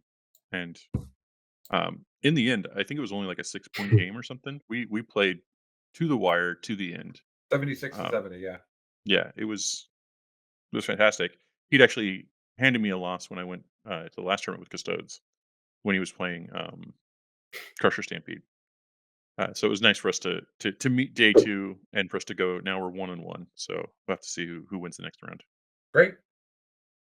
And then this final game, you were very frustrated with your opinion of it when I found you. This is when I show up to the tournament. And you're playing a guy named Daryl Parks. Hmm. And naturally, when I clicked on Daryl's list, it brought up the scores sheet instead because I should be allowed to change the scores. That's how BCP should work. Yeah, yeah. There were Uh, no passwords on this tournament, so it's super. Thousand Suns, Yeah, Cult of Mutation. Which one's the Cult of Mutation, Chuck? this is the one that slows you down. Okay. And then he's got 2 Exalted Sorcerers and an Infernal Master. He's got, it looks like 3 units of Rubric Marines. One of them looks like it's a big unit. It's like a 7 with flamers. Yeah. And then he's got a unit of 10 Zangors. And then he's got 2 units of Terminators. It looks like 1 unit is an 8. 7. God, Battlescribe, just 5 and show a me a 10. total. A 5 out of 10. Thank you. Yeah, Battlescribe needs to put a count for how big the unit is. And that would be nice. Yeah, right. At the it's front. really confusing for Eldar too because some things have Exarchs and some don't. Yeah. 4 Chaos Spawns, and then 2 of my favorite unit, the Forge Fiend, which I literally trash talked earlier today. Well, this game should be mine. Like This I game is walk why into Chuck it, went home. I know his army inside out. I know mine, but it's Mm. game 6. I am so exhausted, right? Like I invite to go out to dinner with some great people and talk 40K, and I'm like, nope, You going home. regularly don't play like you rarely play 6 games. Yeah, this is way outside of, and I just did not have the endurance for it. Um, I forgot about Thousand Suns assassinating people with psychic powers, so opened myself up to that. Well, don't forget about that further because you're playing Thousand Subs at the next tournament. Yeah, well, I've got that tech in my list, so at least I can maybe I can get somebody else. Okay. Um, but the it's a 5 objective mission, and so I moved um, the flesh mowers kind of we're in quarters, so I moved the flesh mowers over to the other quarter that is near me, and made the little triangle by putting the terminators up front. Uh-huh. So Scarab Occult terminators don't Yeah. kill Scarab Occult terminators in shooting. They're all 1 damage shooting. They have AP, but with Armor of Contempt and the All is Dust giving a +1 to the save, like, it just sort of they just bounce off when you shoot at each other. So I knew that close combat was how these 2 things resolve. So I could take the center and say, "If you charge me, um, you'll die, and if you don't charge me, I own the center and I just get to pepper things with my Terminators. You can do some amount of psychic damage to me, but I'll deny some of it, and then I'll be able to regrow." Right? So it felt very, very confident there. Um, and then, he just, killed my guys with psychic powers. I charged in there with his 10 man, and we hung out in the center there for a very long time. Um, Thankfully, my boys they kept up the fight, uh, and we went on and on. I think it was turn 4 where finally my other units got engaged, and we just wiped out his core. And then turn at the end of turn 4, he had basically nothing left on the table, but I couldn't catch him. He had like 1 piece left. He got 4 points off of his primary to end with, and that was just like I scooted up to a 70 to 72 point loss. Whereas if I had played any tighter, and there was lots of room to play tight, like I had my Demon Prince in the background holding an objective. He's damage 3. He should be up there where I knew the Terminators were going to be doing fighting stuff like that. Like just lots of little just swing and a miss. I think I could have given him a much better game. I could have definitely pulled it out, but he also played it really, really well. Like he sacrificed the 10 man unit, and that kept like that won him the game. Recognizing that like the most important piece in your army and it's time for it to die is not something that most players do. Yeah. So he really, I think I left an opening because I was tired and didn't play well, but he took it, which I think most people don't don't take advantage of scenarios like that. So. Okay. So you went 3 and 3, Mhm. and you said, "I'm tired." Yeah, I was already trying to figure out every excuse I could for how I wasn't going to come on Sunday. And for the record, the GW event's built to allow drops at the end of Yeah, Saturday. yeah, It It's is. like they've done the whole thing designed around people not playing Sunday, so yeah. no big deal You there. you go into brackets, and if you lose a game in your bracket, you're not going to get a prize for that bracket. So they're saying like if you lose games 5 or 6, it's cool. Don't worry about it. You can come play if you want to, but otherwise don't fuss. Go home. Right. Okay. Well, what would you play that list again? Um, I am playing that list again, except No, for you're all not. of that Death Guard stuff is just going to be Hellvrins. What I really like about it is the Terminators thrive in an environment where they don't have to throw all of their guns into some vehicle because they need to get that vehicle gone. Right. And the Hellvrins are going to give me that firepower, and then the Terminators can do what they do best, which is just eliminate every piece of infantry that's visible. They Um, are very good at that. I'm really excited about that. The only thing I don't have with just Thousand Suns and the Knights is I won't have the Foul Blight spawn. But he was great, but he was not as pivotal, as important as I thought he was going to be. Um, so I think this is going to work fine, and then I get to keep all of my Thousand Suns stuff because of the new Agents of Chaos rule. So Right. Okay. very Well, excited cool. about it. So we look forward then that next weekend. No, next weekend? 2 weekends. Weekend after next. Yeah, weekend after. Ooh. Please don't. I don't have time.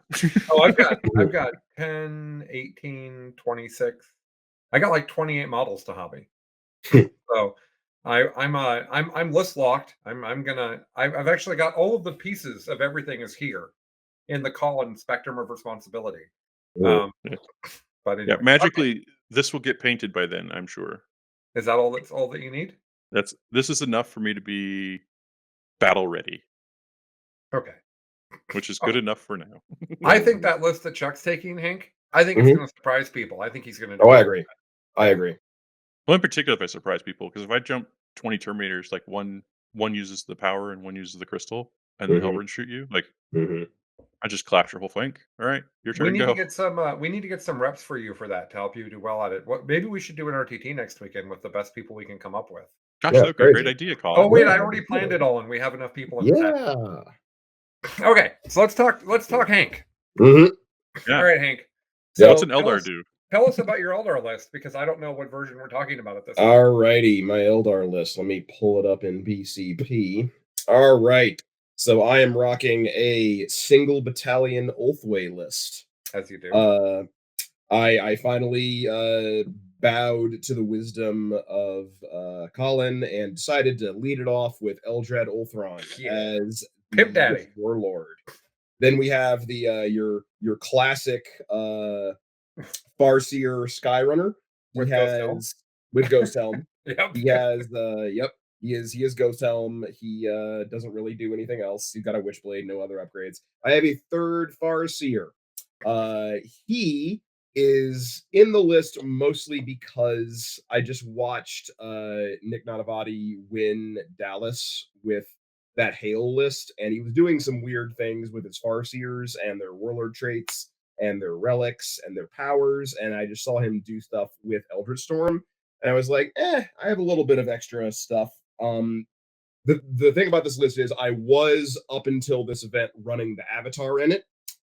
However, I talked with Colin, I talked with some other people, and kind of came to the conclusion that the Avatar, while very good against Nids, is pretty garbage into any other kind of Eldar because they're just really fast and they all have a bunch of invulnerable saves, and the Avatar doesn't cut through invulnerable saves and he can't catch anything. So I decided to drop him out, and I decided, well, maybe I could recreate because like his Hank, whole didn't we thing is play a game? Didn't we play a game where I just ignored him, or am I thinking, or was that somebody else? I thought we had uh a. You played a game, or I played a game where we watched it and we're like, the Avatar is just not going to do anything because no one's paying attention to it. You can uh understand that as that's right. Go ahead, it's fine. okay, okay, Just, okay. the point is that if you play against a really fast opponent, the Avatar Mhm. is not fast enough. Yeah, That's his whole idea in the list is to be the linebacker, to be a reason to not just Unga Bunga the Eldar. yeah. Because like that's the whole thing. What we realized, I lost the one game I lost at the Tap Tipping GT was because I played against a very skilled Custodes player before the Custodes got their nerfs. It basically read my list and was like, I'm just going to Unga Bunga you, and I Yeah. couldn't kill it quickly enough. Yep. And Avatar was there to check that. And so I decided, well, maybe I could recreate the damage of the Avatar in the aggregate by just putting a crap ton of psychic mortal wounds in the list. And so 3 Farseers enables that pretty well. Also, this on foot Farseer has the mark of the incomparable hunter, as well as the relic Koran's bow, which are sorry, Koronus's bow, which is the shuriken pistol that is 3 shots at 18-inch range that successful wounds become mortals. Turns out there's a bunch of stuff that you can do with fate dice because the Warlord trait makes it to where any 6s you roll are immortals on top of whatever the normal damage is. And then you can use Blade Storm because the guy has a shuriken pistol. And you can just be like, well, but what if every one of these 6s on fate dice was 2 hits, and then every one of these wound rolls was a 6 for 2 wounds? Like, there were a couple of games where he would just walk up and dump forward fate dice into him, and he would just, vomit 7 mortals onto somebody in the shooting phase on top of his psychic output. That was neat. Okay, moving on the troops. Then we have Hank loves that guy. I do love, yeah, he's great. Then we have 3 units of rangers, all 5-man, all with wire weave nets. Yeah. Then we've got a 6-man unit of fire dragons. The Exarch is upgraded to have it is Blazing Fury. It's the one with the plus 4 inches of range onto the fusion guns. And he has the relic Dragon's Fury, which gives you -2 to charge the unit.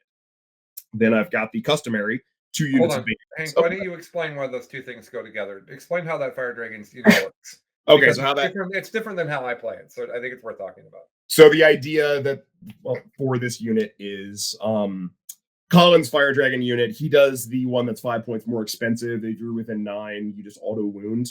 Right. Um, And I YOLO it's them out of the wave serpent, and I run them up, and I blow up a thing that's important to me, and then they're a distraction Carnifex till they're all dead. Indeed. So mine can go in the Wave Serpent, can go out of the Wave Serpent. It depends. I have three, 5 or 6 man units that want to go in the Wave Serpent, and depending on the matchup, I kind of play round robin with who gets to be in the Wave Serpent.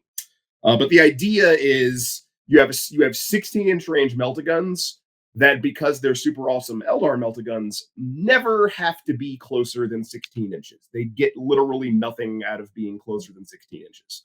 So they can just walk up to exactly 16 inches away from whatever it is they want to shoot, which on the table is more distance than you'd expect. Mm-hmm. They can shoot it, and then they can burn a CP to auto roll a 6 on their battle focus and back up 6 inches, generally cutting around a corner to break line of sight. And then on top of that, to just make them super extra annoying to force project and go after, they have the relic that makes them -2 to charges. And it's a package of using range and threat extension and battle focus and charge denial that, when you stack it on top of the warp spiders that skitter 6 inches away from charges, and the wire weave nets on all of the rangers, my entire list is just a little cornucopia of being really annoying to charge, like 6 and 7 different ways. I have very good ways to try and kind of sort of pretend that I have screens in Eldar. Yeah, and so, just so you guys are aware, both Hank and I have played double Fire Dragon lists, and we both play both versions.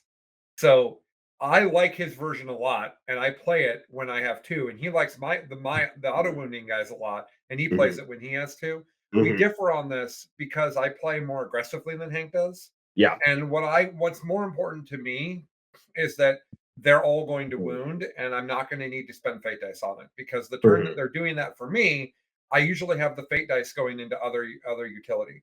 mhm. It's both super viable ways to play fire dragons. Just wanted you guys to understand both No, versions of that totally. unit.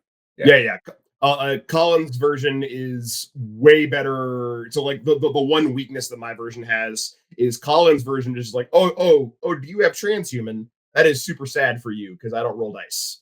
I just all auto wound. On It's the other hand, primarily go because of ahead. Maleceptors. That's why I have Yeah, that unit. no, totally. It's because Uh, they may not kill the Maleceptor, but they also just might kill the Maleceptor. no, totally.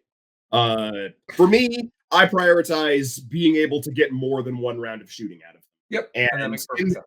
in multiple games in this event, I get 2-3 rounds of shooting out of this unit, and it is just a champion. Super cool. All right. What's next? Then definitely. Then we've got 2 units of Banshees. Both of the Exarchs have mirror swords. One of them has Nerve Shredding Shriek and the Crone Scream relic. The other one just has Piercing Strikes. They are my little trade bullets. Then I've got a Warlock Skyrunner with Protect the Jinx, and then I have a Warlock on foot with Quicken Restrain to enable that play where I send out the undeniable Helm Bike Farseer to go Psychic Interrogate or toss Doom on a thing, sometimes both, uh, and then quicken him back to safety, Mhm. which is just really good. And then I have into the fast attack where, just the completely and utterly unfair shenanigans of the list lives. Yeah. I Where's have the best things? They're all in the fire fast attack. all in the fast attack.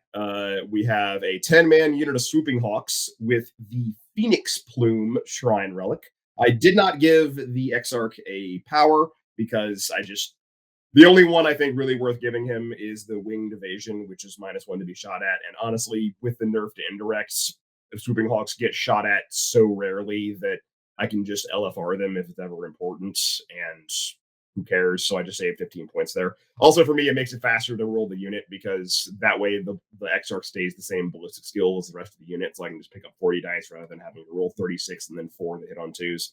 Mhm. Then we've got a 7-man unit of Warp Spiders.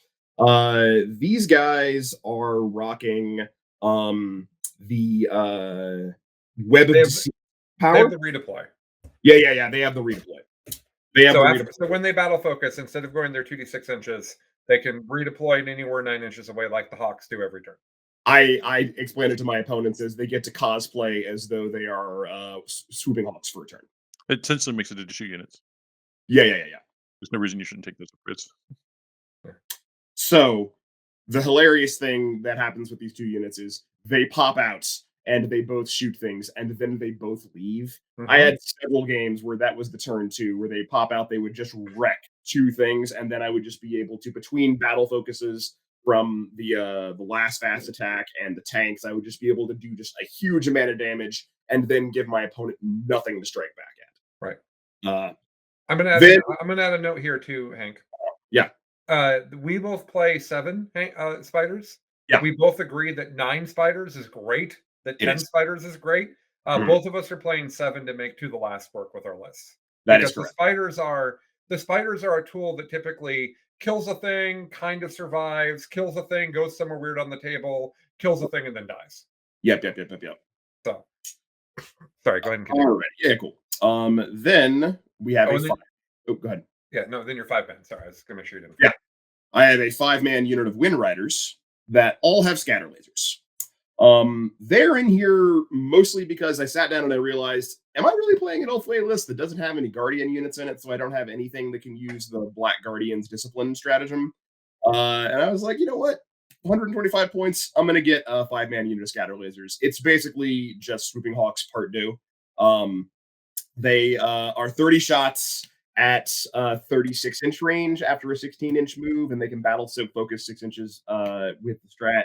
Um, they're in here mostly just to give me some long range firepower. Also, I heard like Colin played against Chuck's chaos list and was messaging me late at night going, "Oh my god, I don't know how we're gonna be able to do this. This chaos list just rolled over me. These Terminators, I can't beat these Terminators. What's going on?" And I kind of got a little bit of a contact panic from that, where I'm just like, "Oh my god, how am I going to deal with this absurd unit of Terminators?" And so I kind of hit upon the plan that, you know what, I'm just gonna use guide and then discipline of the Black Guardians plus reroll ones to hit. I'm going to use Fate Dice Shenanigans to stick a Doom on that unit, and I'm just going to make it take 70 saves every turn and see how many ones you roll. And then after you've rolled all your ones, then shoot it with 4 fire shots. Yep. And that should probably be enough to crack it. Turns out I didn't end up fighting any big Terminator bricks in the game, but the scatter lasers were, part of that contact panic from Colin. Then And I was overreacting, just so we're all clear. no, sure. All right. Then we go into heavy support. I've got 2 fire prisms with vectored engines. The Yep. vectored engines are there because it's really good to have to be able to battle focus these guys and not have to spend 2 CP on fire and fade. However, hilariously, it does in fact make the tanks more expensive, which is good because they are the last 2 to the last targets. Mhm. This list is set up to play to the last, and I take it in every game. And the Swooping Hawks and both Fire Prisms are always the to the lasts. And then rounding out the list, I have a Wave Serpent with a Twin Link Bright Lance on top. That generally, it's almost always both Banshee units, but sometimes the Fire Dragons hop inside depending on the matchup. But yeah, that is my list. Right, and that is very close to what Hank and I would tell you is the best in class Ulthway list. Mhm. We're both taking Ulthway to Storm. Our lists are, I don't know, 200 points different from what he I, just said. I really think the only difference is that we have a different power on our Exarch for the Fire Dragons, and I think I still have the Wind Riders, whereas you have a second unit of Worth Biters. I think other than that, we have the same list. Yeah. Slightly different places that massive amounts of guns come from. Yes. Yeah. Well, the thing about the second unit of Warp Spiders is that they're a 5-man that drops and shoots 66 plus 6 shots. Mhm. 6 die 6 plus 6. I've Yeah. discovered that my list does not make that very clear. Mhm. Uh, and then I regularly charge in to an objective or whatever with them. The reason I value that is because I value free deep strike. Yeah. That's why, Mhm. I want things in every list that are always deep strike every game. I don't have to pay CP for it. Mhm. And I like true deep strike, not tactical reserve. I want to be able to do, I want you to have to realize that I might bring, what's the average on that? 3.5 by 6. I might bring 25-ish shots of strength 6 AP2 on you. The fact that I can do that in your deployment zone on turn 2 is a big Yeah. threat in the way I Oh, yeah. play. It's Oh, yeah. very valuable to put that pressure on people. So And that God help you if you have a unit with more than 11 models in it. yes, yes. Or honestly, even the minimum 3 is incredible on them. It is. I've noticed that when I'm shooting into Tau in particular, their suit units usually are 6, right? Yeah. They're 3 suits and 3 drones. Mhm. And I find that the minimum 3, especially on the big unit of spiders, is a really big deal there. Well, that's So plus 3 to 4 shots at least. the other part of this, yeah, exactly. The other part of this is that the spiders are really good in the mirror because they Yeah. kill all of Eldar. They do. So, okay. So now have already been talking for a long time. Don't worry. Mhm. Here's what Hank's going to do. Yep. Hank's going to quickly breeze through 5 of his games, and Mhm. we're going to talk in detail about 3 of them. Yep. Okay. So, and I'll help you with this. First of all, you play Matt Bombard. We talk about Bombard all the time. Yep. Great guy from Rometa. He Yeah, has great. he has a bitches on foot sisters list. It's like 100 sisters on foot or something like that. Yeah, this is not a list that can beat Eldar. So, No. is there anything interesting we should talk about from this game? Not super really, mostly just that Armor of Contempt on 100 plus bodies is a thing that people think will be really easy to it is not a thing that people are expecting to see. I didn't there was never really any risk that I was going to lose this game, but there were a couple of times where I had to go a little bit deeper into my bag of tricks than I thought. And we were talking earlier about playing solitaire versus playing Unga Bunga. One of the things that I'll make the comment on for my first 4 games, I approached it with the attitude of I don't care how many points I score as long as I score more than my opponent. Okay. So all of my games in the first 4 rounds are are comparatively low scoring. Like I don't think I cracked 90. Because you were playing purposely conservative. Playing super purposely conservative, just keep my opponent's points way down. As long as I get more than my opponent, as long as I get 4-0, I can go into the top bracket, and all the rest of those scores are forgotten. Right. And the that way is Hank what I. the way Hank is wired for all of you is if he goes into the top bracket, Hank then is excited that he's in the top bracket, but also Hank is completely fine losing to incredibly good players. Yes, 100%. Like that's how we get better. So to Hank, I'm going to go get in the top bracket and I'm going to play 4 games against the best players there is the game, right? Definitely. That is my goal here. Yeah. That's like the slowest way. You should just get paired into John Lennon in the first round. I mean, that would have also made my day. So in the second round, you played Steve Hootson, who is from our team. Yep. He's from the Legion. It's actually not our team anymore. Yep. We're on the best in tabletop team, weirdly. And he had a night list, and this is before the book, and it's just you had fire prisms. I presume I had fire prisms. I had fire prisms, and I had fire dragons, and I had just a complete huge amount of mortal wounds that I could just vomit all over his stuff. The only thing I'll comment on is number 1.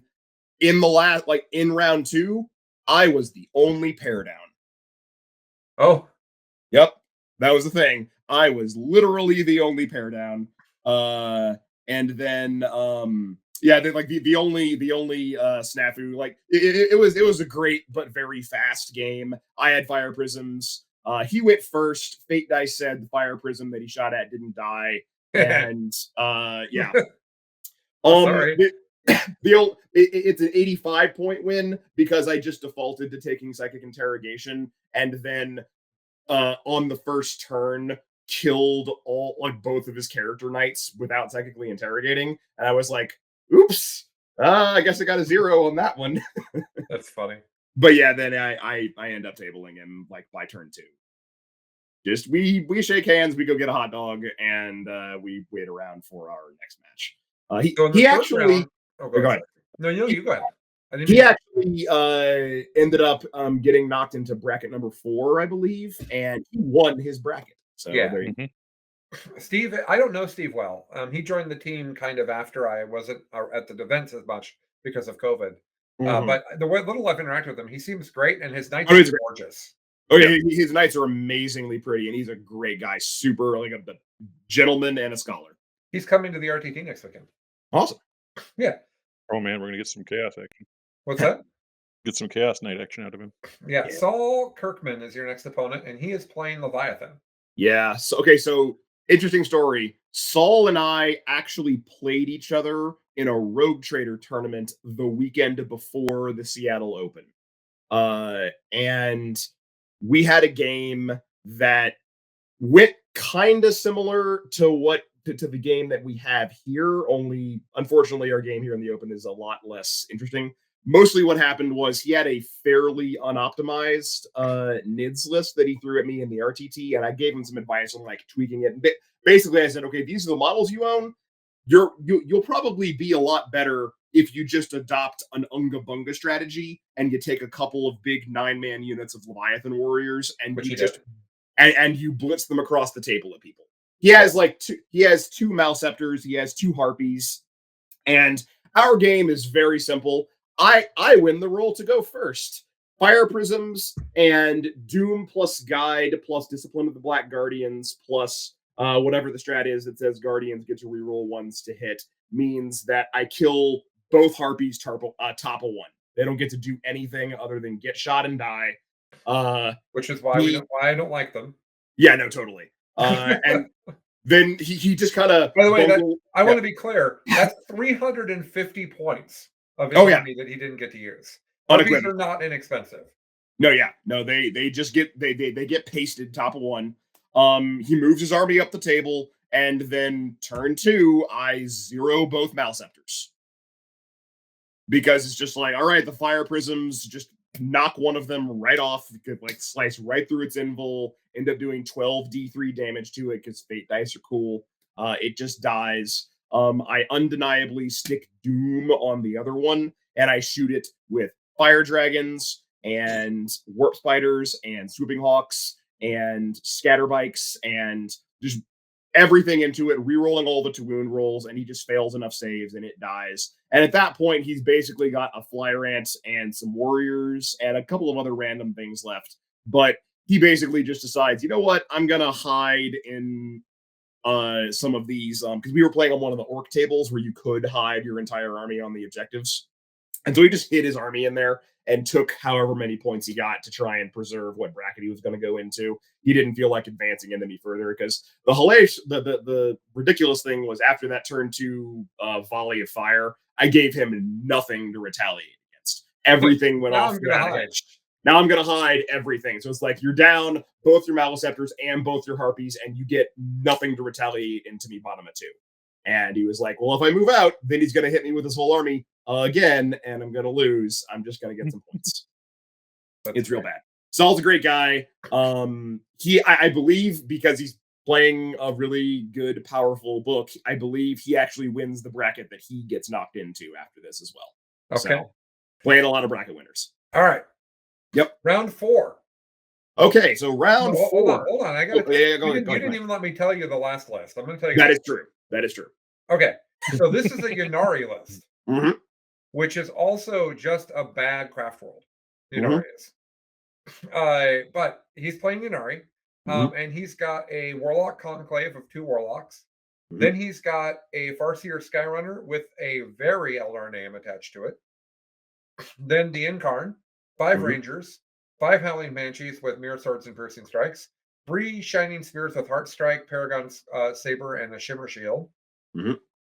5 Warp Spiders with the Web of Deceit, 2 Fire Prisms with Vectored Engines. Then he has a patrol of Harlequins, and so they are dark. And he's got a Shadowseer, and he's got a Troop Master, and then he's got 2 units of 5 troops, and a unit of 10, I'm guessing. And then Prince Correct. Oh, that's the Death Jester. He just gave it a name. Death Jester and 2 Star Weavers. So this is a mirror, except that instead of all that other craft rolled Eldar you took, he took a whole bunch of Harlequins, and instead of taking Ulthway, he took Ynnari so that he could have the Incarn. Yes.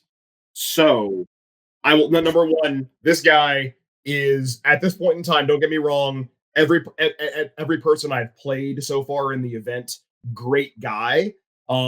This is the first actual game I've had. In that I actually kind of get knocked on my heels a little bit, and I have to be in it and alert, and I haven't effectively just won the game by turn 2 because of what my list does. basically what his list boils down to is the Incarn has some ridiculous shenanigans that it does, because it just pops up out of things whenever anything dies, opponents or yours. And the need to be able to play around where the Incarn can and can't pop up is absurd, because the Incarn has like a 6-inch range flamer that's like strength 7, AP -1 or -2.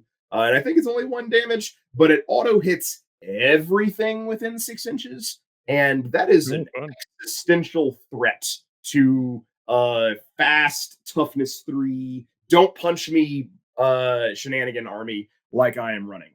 So I basically spend the entire game running away from him, and he ends up YOLOing a bunch of things into me one after the other. Like, he sends his troop master over to pop a character, and he'll send his harlequins over to try and mess my stuff up with the goal of hoping that I'll kill it so we can pop the Incarn out, and then he'll be able to activate it on his turn and go nuts and have wild and everything. So the fire dragons here actually come in super handy, because what I do is I always move the fire dragons to where they have line of sight on anything that is on my half of the table, such that any position that he could pop the Incarn out at, if he does so, I can then immediately dump fire dragons into it, which, is good, and the Incarn doesn't want to get shot by fire dragons.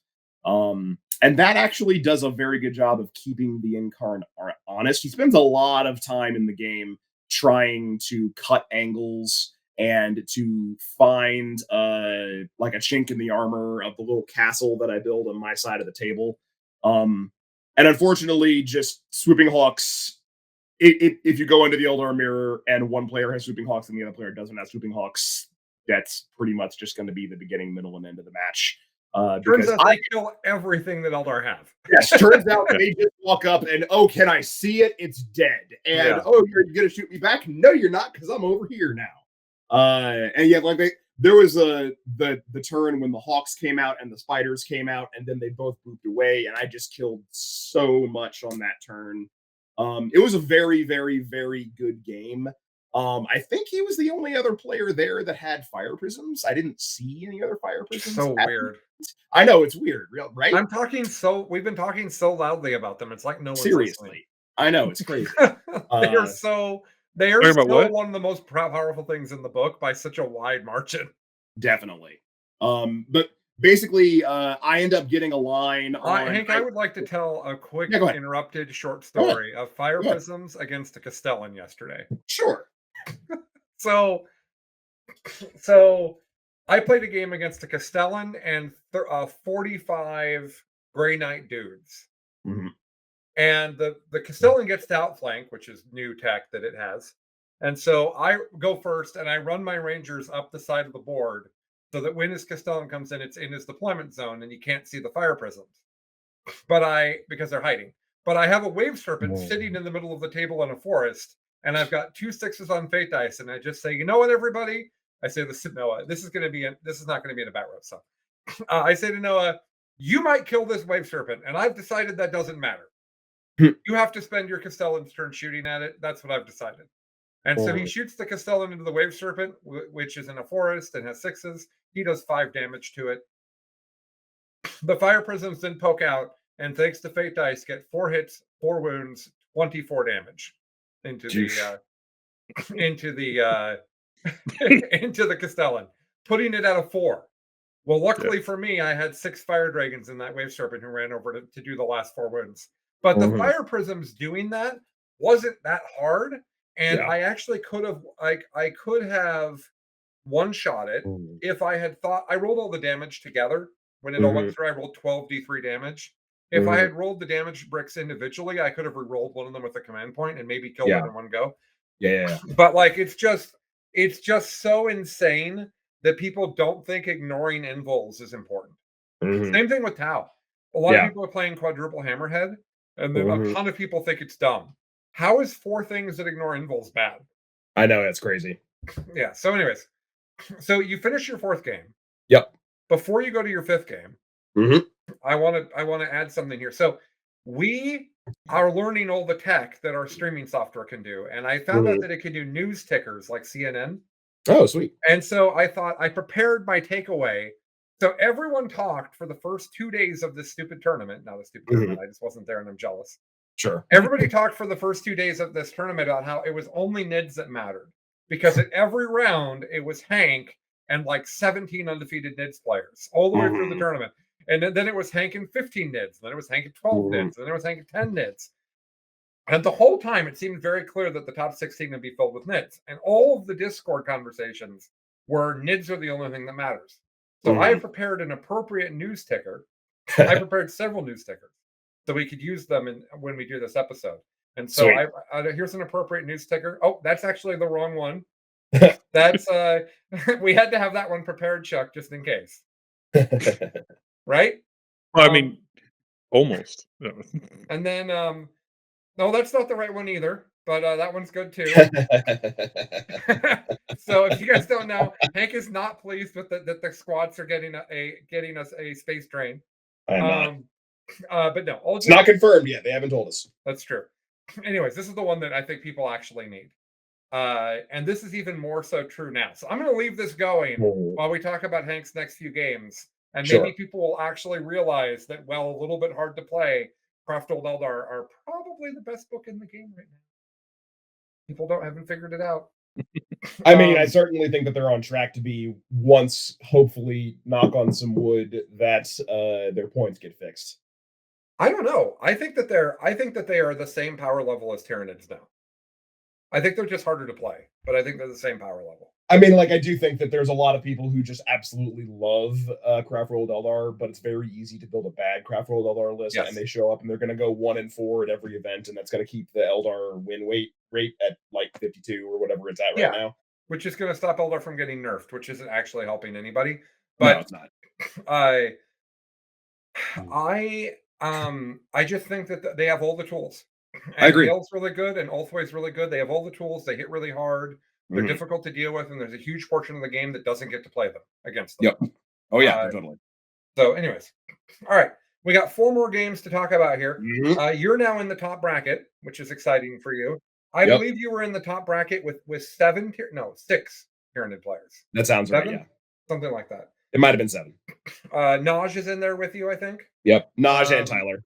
And Tyler, well, he's one of the Tyranid players, yeah. Yeah. So Lennon, Tyler Bortel, and Alex McDougall are all in this, and Mhm. I don't know where they. I know that Alex is the most accomplished Tyranid player in the history of Tyranids. Yeah. I know that John Lennon has probably won the second the most things with Tyranids. It's not Mhm. that Tyler's a bad Tyranid player. So this isn't just that Tyranids are broken. This is also some of the best Tyranid players in the world are here. Definitely. So, anyways, but you play Wallace O'Donnell. Yep. And he has a Disciples of Be'lakor list. Oh, yeah. And this is interesting because Chuck played this, and I kept talking about how much I liked it. And then Yep. here's this stud goes 4-0 with it into the top bracket with it. And you think, oh, well, he got into the top bracket. It's going to go badly for him now. No, he plays good. He plays well. So I'll read the list. Yeah, go ahead. So Be'lakor, that's part of the list. Mhm. Then And his disciples. Done. the No. epitome. This epitome says a whole bunch of words on it, Chuck. It says wreathed in shades, shrouded step, which sounds like the same thing. It's to jump and can't be targeted unless you're within 12 of them. Okay. Mhm. And the forbidden gem, which we all know it Mhm. does. Then he has a troop unit that is a blood reaper of the butcher host, which is a big giant unit of bloodletters, 30 of them. Mhm. Then he has another unit of bloodletters, it looks like. There are 20 of them this time. Yep. Then he's got the 30 pink horror unit, 3 Nurglings. I don't know why Battlescribe just is so awful with some of these lists. He's got all these characters in here that aren't English letters. Mhm. Then he's got 6 Furies. Finally, he's got a Master of Possession chilling in an ox, which I think is where the Master of Possession lives. So, Mhm. how did this go? So, yeah, this is interesting because this is, in my view, you auto win against this, and that is not how it ended up. So there's a lot to learn here for me. Yeah. So number one, if I get to play this game again, I am I'm perfectly convinced that I beat it. Okay. However, this is a list that if you don't know what's going to happen from turn one, you're going to have a really, really bad time. Yes. This So list is the epitome of Gotcha Hammer. 100%. It's actually a big part of why I'm not playing it anymore. Oh, definitely. We didn't tell them how many points of reinforcement points he had. It's like 480 something or something like 471. 471. Yeah. Is that a good number, Chuck? Is that an appropriate number of reinforcement points? It's a good number because he's going to make you focus on the bloodletters for a couple of turns. So those pinks will last the entire game. Okay. I mean, so I have only played Chuck's version of this list, which number one has far less demons. It has far more like deep striking Chaos Space Marine shooting with like havocs and obliterators and all that kind of stuff. All stuff I've eliminated since then. Fair. Fair.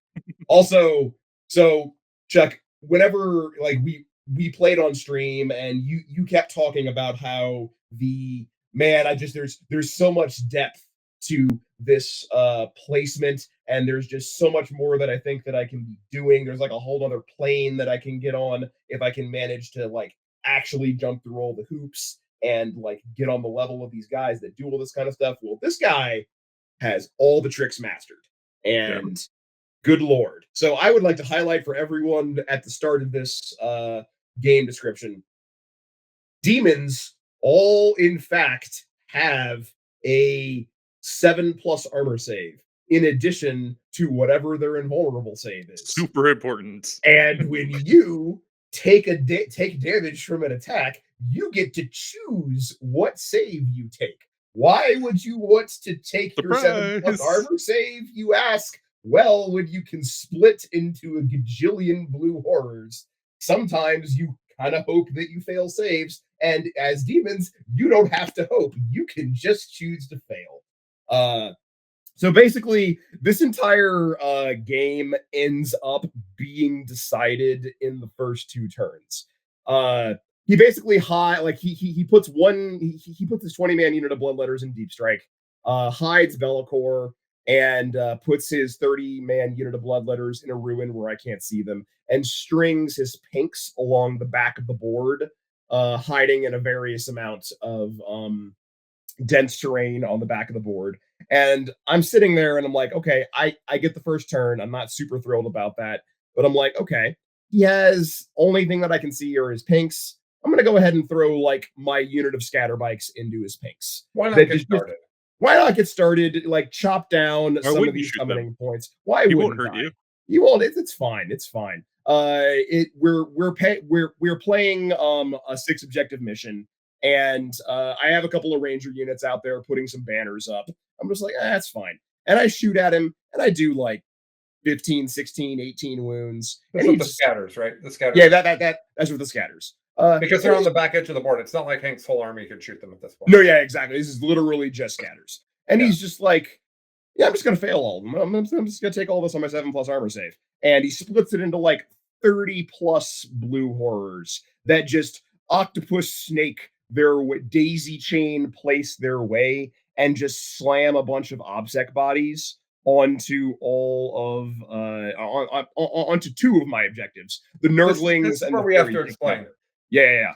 When a demon dies, and when a pink dies, and it turns into blues, and then eventually brims, you get to place that in coherency. But each of them dies sequentially, not at the same time. So much like how Necrons do this really well too.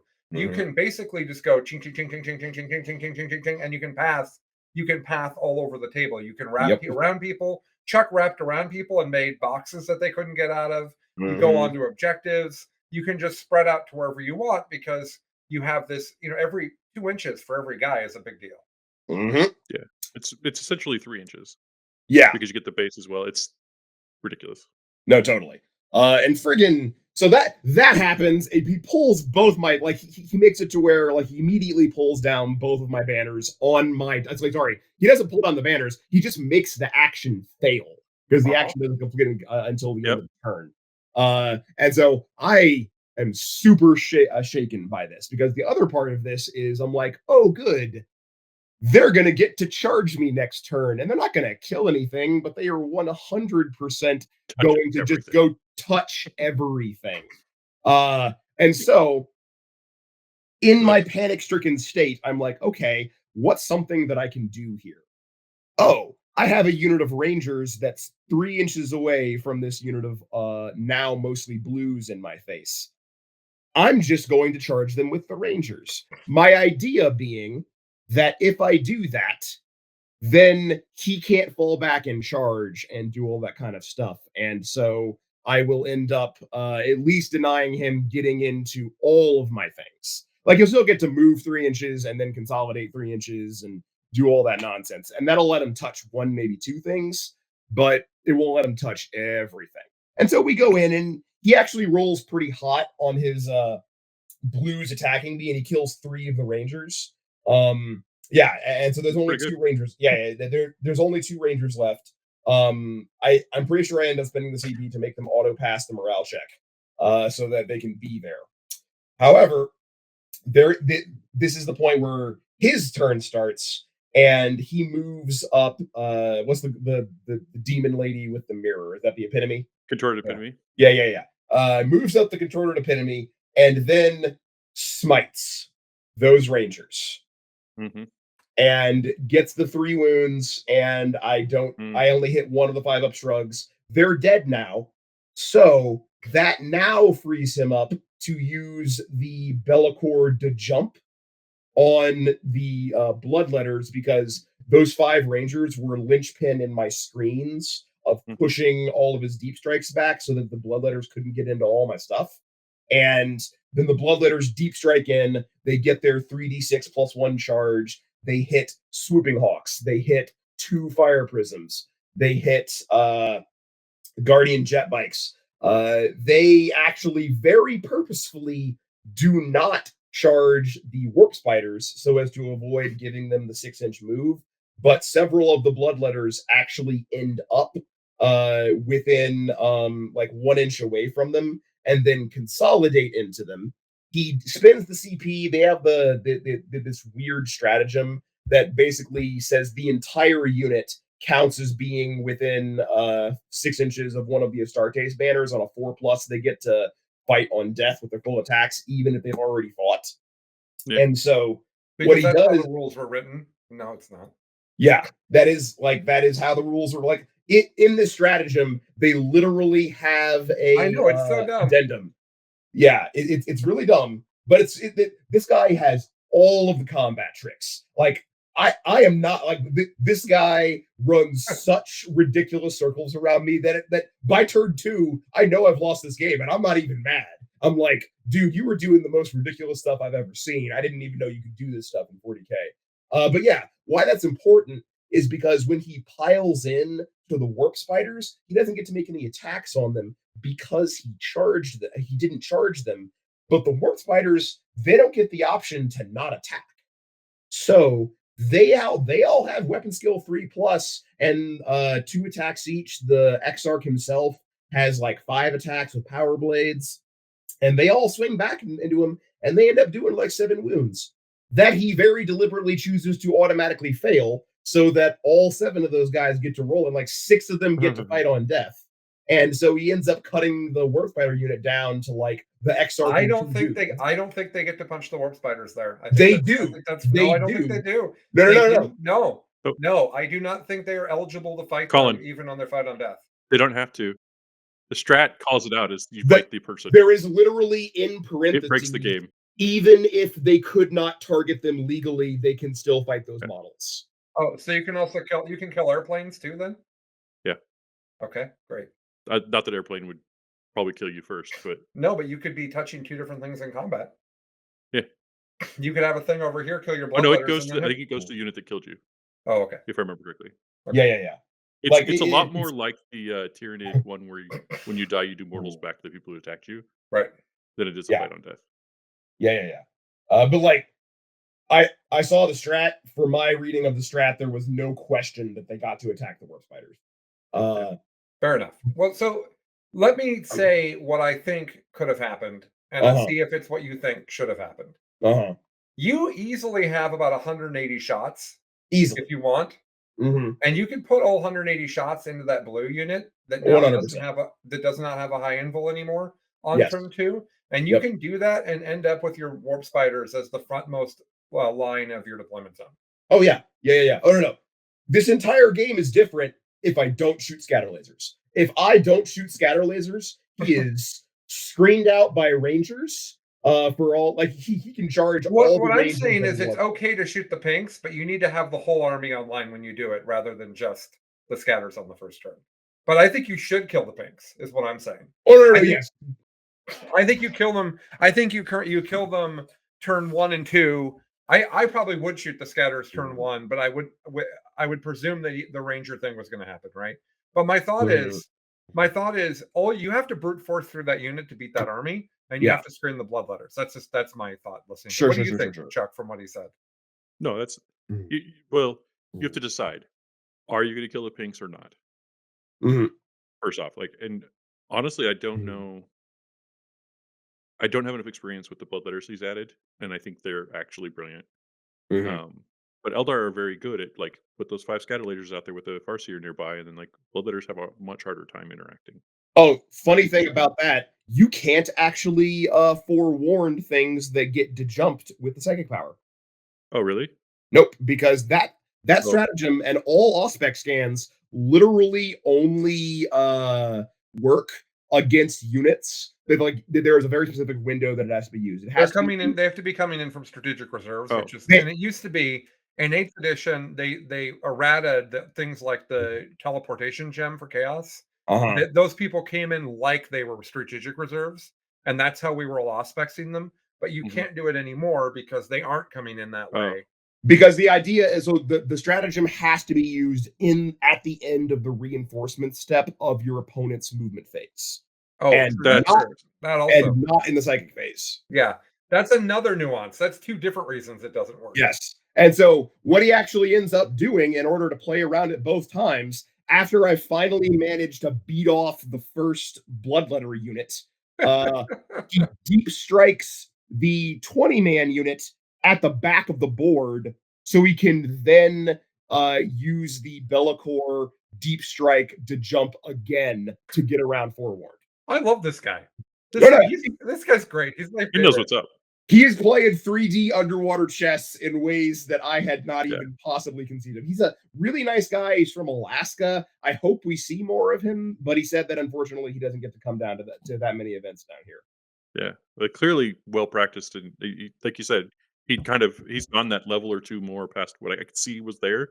He Mhm. Yeah, just don't have the time right now to no, understand the sure, army. Yeah, totally. it's I was, I would love to play against his version of it. I think it's just oh really yeah, it's cool. So, amazing. Yeah. all right, well, in Yeah, the interest of time, we should rock forward. But congrats to the man, the myth, the legend, Wallace O'Donnell, definitely. who really got you there. Oh yeah, Yeah. Now, next up, you've got Robin Roberts, yep, and Robin Roberts has. Oh, yeah, this is the Gene Stealer cult matchup. yep. Okay, this is a list I can tell you about. Yeah, go ahead. So Twisted Helix, which is +1 strength on the charge, and also baby transhuman on everything. I think is what it is. Yes. Um, then he's got the Kellermorph, with the Wormtooth rounds, which is Mhm, so fun. He's got a Nexus with a cranial inlay. He's got an Acolyte Icon Ward, a Magus, and a Primus. Makes sense. Then mhm, he's got a big unit of acolytes with heavy rock drills, and then an even bigger unit with heavy rock drills. And then mhm, he's got 4 units of 5 acolytes, which if you're playing Gene Stealer Cult, you want maximum 5-man unit acolyte units. They're mhm, easy to bring in. They play the mission well. They punch incredibly hard for their points value. And then he's got a unit of 10 metamorphs with hand flamers, mhm, 2 units of 10 pure strains, one of which is the one that looks like it pre-deploys across the table. Then a unit of 3 Achilles Ridge Runners that have the redeploy when they expose themselves on the first when they come out of their blip, they get to place anywhere they are. mhm, And then 4 Jackals and 3 Goliath trucks This is very similar to what I've been playing for Genestealer Cult, only I was doing the 20-man Neo units with guns. Mhm. And I've started taking the rock grinders instead of the ridge runners. But other than that, this is a very standard Genestealer Cult list. Now, before Hank talks about this, I do want Mhm. to. People have never seen this book on the table. I've been Yeah. talking to people online, and it sounds like over 50% of the game hasn't seen this book played.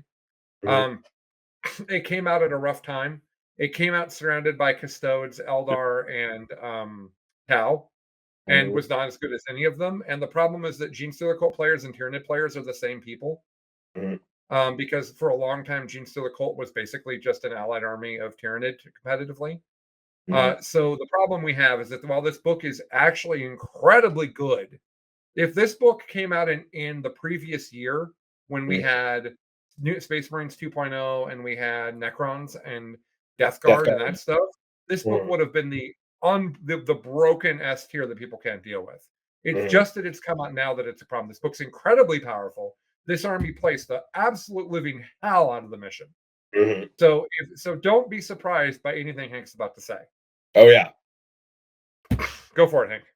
Basically, this is a so I've only played Genestealer Cults once before this. It was against Colin when I was playing my dumbest Custodes army, where it was basically just like, okay, so Unga Bunga, and And then I had a turn where where all of the math said it was going to be fine, and the math didn't happen, and I lost. yeah.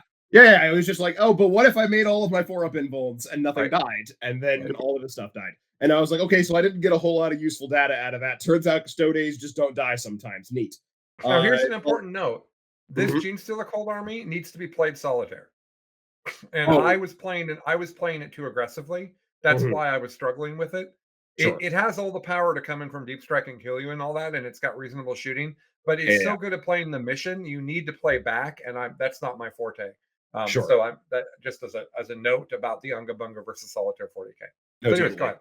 ahead. So we were talking earlier about games where um you you say that I often that when I lose games of 40K, it's often because I choose to solitaire harder rather than pivoting to a bit of Unga Bunga. And I Yeah. think this is a star example of that type of game. This game, I end up spending a lot of effort shutting him out of a lot of his secondaries by threatening the forewarned with the swooping hawks to where you making it to where all of his little like shenanigans units can't deep strike down and do action 6 inches away and all that kind of stuff. The problem is I end up ceding too much of the board to him to do that, and he ends up just getting too far ahead of me on primary.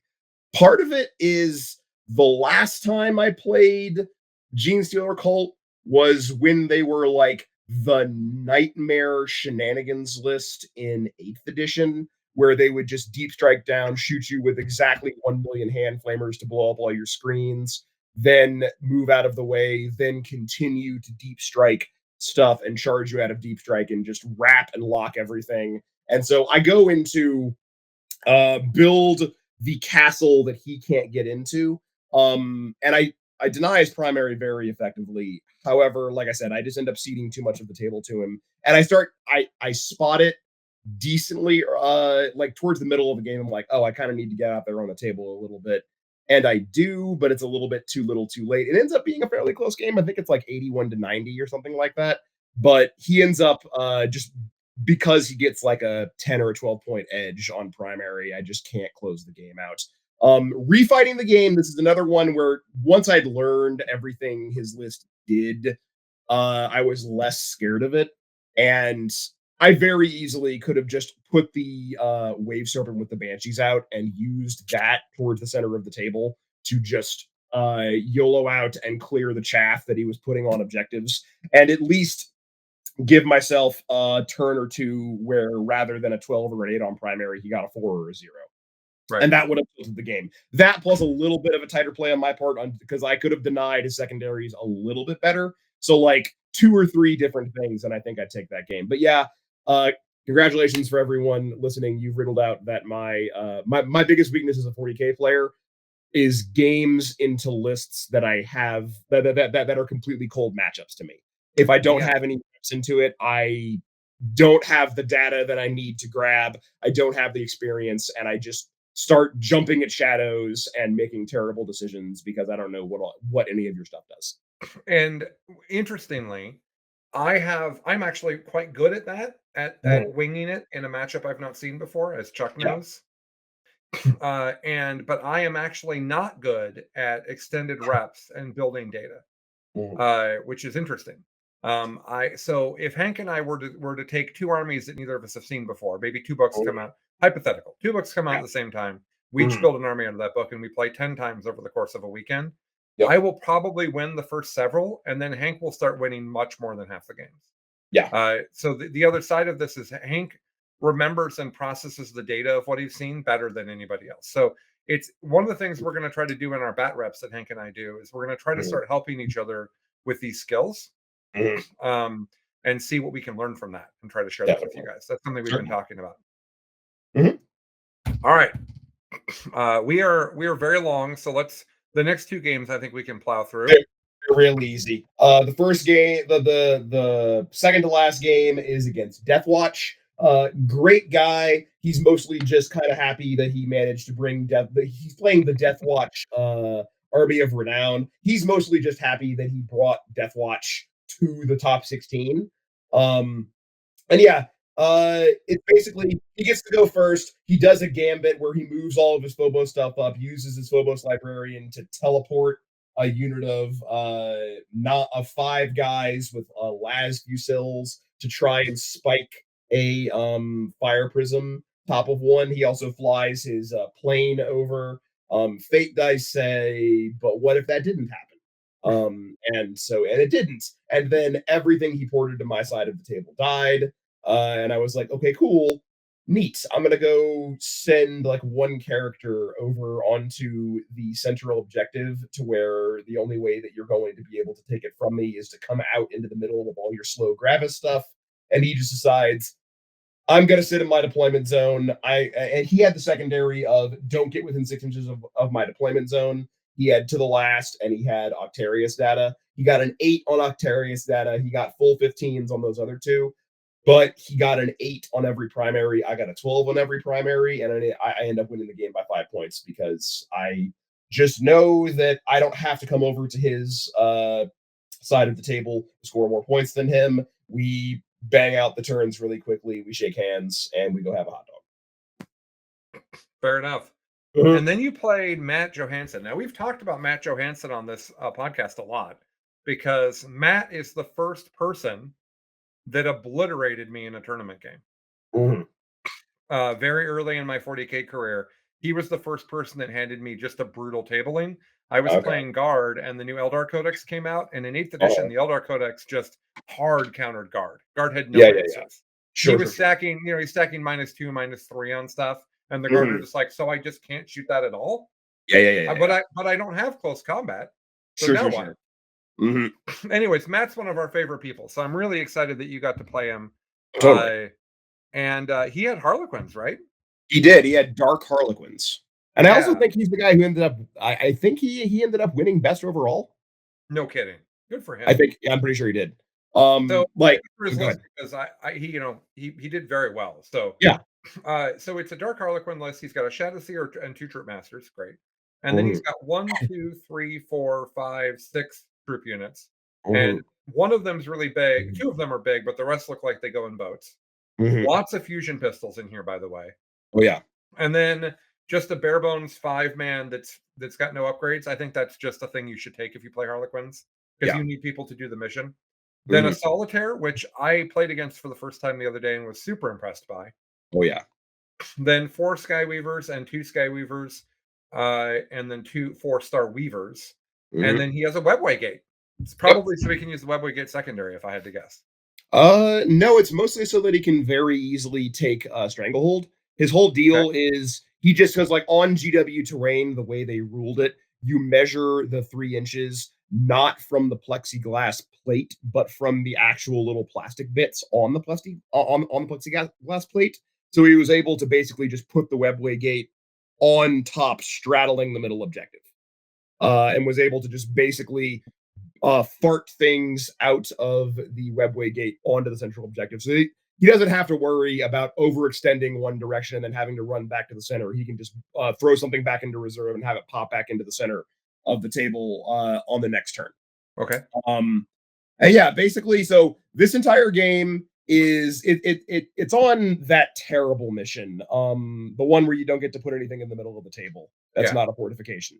Right. No, the terrible thing about this is, one, all of the objectives are exposed on GW terrain. Not a single objective can be stand-onable without you being in line of sight of most of the table. None of them are behind anything. Also, it's Dawn of War deployment, and because of Dawn of War deployment on GW terrain, there's only 2 places that you can hide, and it's bunched up behind the 2 big 12x12s. Mm-hmm. Hilariously, so super great opponent. He tells me as we're starting the game, look, I have a flight that I am trying to make. So if at a certain point in the game, I kind of decide that I'm going to start going faster, or I start making dumb decisions, or if we want to talk it out or something like that, I would greatly appreciate your help in letting me do that, because I have a flight I have to catch, because he was flying back to, I don't know where he's from, but he was flying somewhere that wasn't local. Boise, yeah, that's right. And so I was like, cool, that's fine. It was like, and I looked at the table, and I was like, you know what? I specifically built this capability into my list. I have not used it once this entire event. I'm going first. I'm just gonna YOLO and do this. I'm gonna spin this game pretending that I'm Colin, and I am going to Unga Bunga the ever loving piss out of you. And so I go first. He elects to not phantasm. I phantasm Eldrad up, and I top of one Eldritch Storm, and then use the other 2 Farseers to empower the Eldritch Storm. Eldritch Storm goes off, and I blow up like 600 points of his army minimum with the Eldritch Storm. Like, I pop 2 transports, I pop 2 bikes, I pop the Shadow Seer, I pop like 9 troop members. It is an absurd amount of damage from just that. Then the Hawks pop out. The Hawks pop another transport, and then the scatter lasers cut down another bike from his big unit. I punch him so hard turn 1 that we have a good game, and he does some cool, interesting plays, but basically the entire game is defined by the fact that I went first, and the Eldritch Storm plus the Hawks plus the scatter lasers just hit him so hard on turn 1 that he didn't have enough stuff to come back with. I will give him credit. He did end up getting 9 points on Assassinate, mostly because I underestimated how far a solitaire could go on its blitz turn. Hilariously, the solitaire can spend CP to do the ignore invuln saves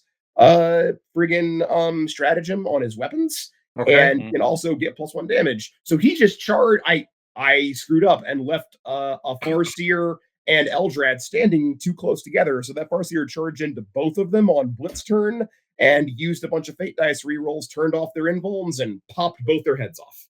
Oh, not good. Nope. It didn't end up mattering. It was a fairly close game. 5 points. Yeah, it was 5 points. That was mostly because I was able to back up off of the center, and I was able to, every time you brought something out of the webway gate, I was able to fly Hawks up and immediately just murder it. Because when you come out of the webway gate, you do get to come in within 9 of the opponent, but you don't get to move after you do it. And basically, I would have a few things that he could charge, but they would all be like fire dragons that were -2 to charge, or rangers that would give you -2 to charge and then smite you on the way to doing the charge that you're probably going to fail anyway, needing an 11, so on and so forth. Right. Very good, very tight game, and I got it pretty much because I decided to put on my Colin hat and Unga Bunga. All right. So great. So you went 6 and 2. 6 and 2. But really, you went 4 and 0, and then 2 and 2. Yeah, definitely. And that got you 5th. Yes, 6th. Now, 6th. Now, is 6th at a 200 event your best performance ever? You think? Yeah, probably. At a lot, like it's definitely the biggest amount of ICT points I've ever, ITC points I've ever gotten. Yeah, I think the reason I asked that is because to me, 6th at an 8-round 200-person event is harder than 1st at a 32% 5-round. Oh, I agree unequivocally. So, good for you. I think that's Thank great. you. And it was Yep. certainly fun to see. At the end result was Nids, Hank. Yep. There were 5 Nids players above Hank, Mhm. which that hopefully won't happen again. No, totally. Like, I'm just happy that I managed to do something that I think was decently impressive without messing up the data that people can use to show GW that Tyranids are bonkers. Yeah, and I think that data was literally watching their own tournament. No, definitely. Yeah, they have, there's definitely a track record of GW getting to see it for themselves. There's a Yeah. story of the 9 Flyrant thing getting destroyed because one of their game designers had to play against it at Adepticon. That sounds right. And Matt Root's just like, I don't know, it's really good. And he's like, it doesn't feel like it should work this way. Yeah. So, Totes. all right. So Seattle Open's a wrap. I will hopefully be Mhm. there next year. We have Cool. Storm of Silence in 2 weeks for the 3 of us. Yup. I'm not intending to lose any games at that. Hmm. That's my plan. Maybe Sure. that won't work out, Yeah. but that's my current plan is to not lose any games. I'm not Mhm. saying that it's going to work out that way. That's always my plan. Right? Yeah, it's going to be great. The other goal is to not play Hank. Yep. We don't have any desire to play the mirror with our nearly identical lists. Accurate. Like, whoever wins that game will be someone will go first. Honestly. Yep. Someone will go first. Depending on terrain, like there's weird things like on certain terrain, if my fire prisms kill one of his fire prisms on the first turn and then hide, that's really game breaking. Like, there's a bunch of weird mirror stuff where it's like, it's gonna be it'll 100% be a game of inches of millimeters, 100%. Yeah. So let's not do that. I agree. And then we'll be back with Bitch after that, and we'll cover that. That'll be good. And then we'll have lots of coverage for Charity Hammer coming up.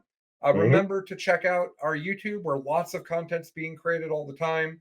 If you want to hear about Tyler Bortel getting second at this tournament, his best finish ever. They go into that in great deal on TNG yesterday. In addition to that, there's a Best in Tabletop Top Table Triumphs, which is the show where our hosts do well and then talk in depth about their lists. That's also up for you guys to find. The bat reps are still coming. Don't ignore us. We're making lots of things. Come watch the things you're interested in. Yep. And with that, we've been talking for 2 hours and 30 minutes. I got something I have to add before we move on. All right, do it. In the ticker, every word's capitalized except for the second 2. That's right. I don't understand. Well, that's That's all. because I made it. And I needed to bring attention to it. I've been staring at it for quite some time. It's been haunting you. Here, we'll turn that one off. We'll put this one on instead. Yeah. There's that You one. go. We also have this. Oh yeah, bestintabletop.com. Sweet. It's .com. All right. All right, guys. Thank you everyone for listening. You know how to support us. Patreon group. Patreon gets you access to the Discord, $10 a month. Discord's amazing. YouTube channel, $10 a month, gets you access to all of the video content that's behind the member wall. There's a bunch back there. There's lots that's free as well. Just come check us out. You'll see how it all works. And we will be back very soon. Thank you all for listening, and I hope that you gained a bunch of knowledge and also entertainment on this thing. And we will talk to you guys soon. Bye now. Hasta luego. Bye.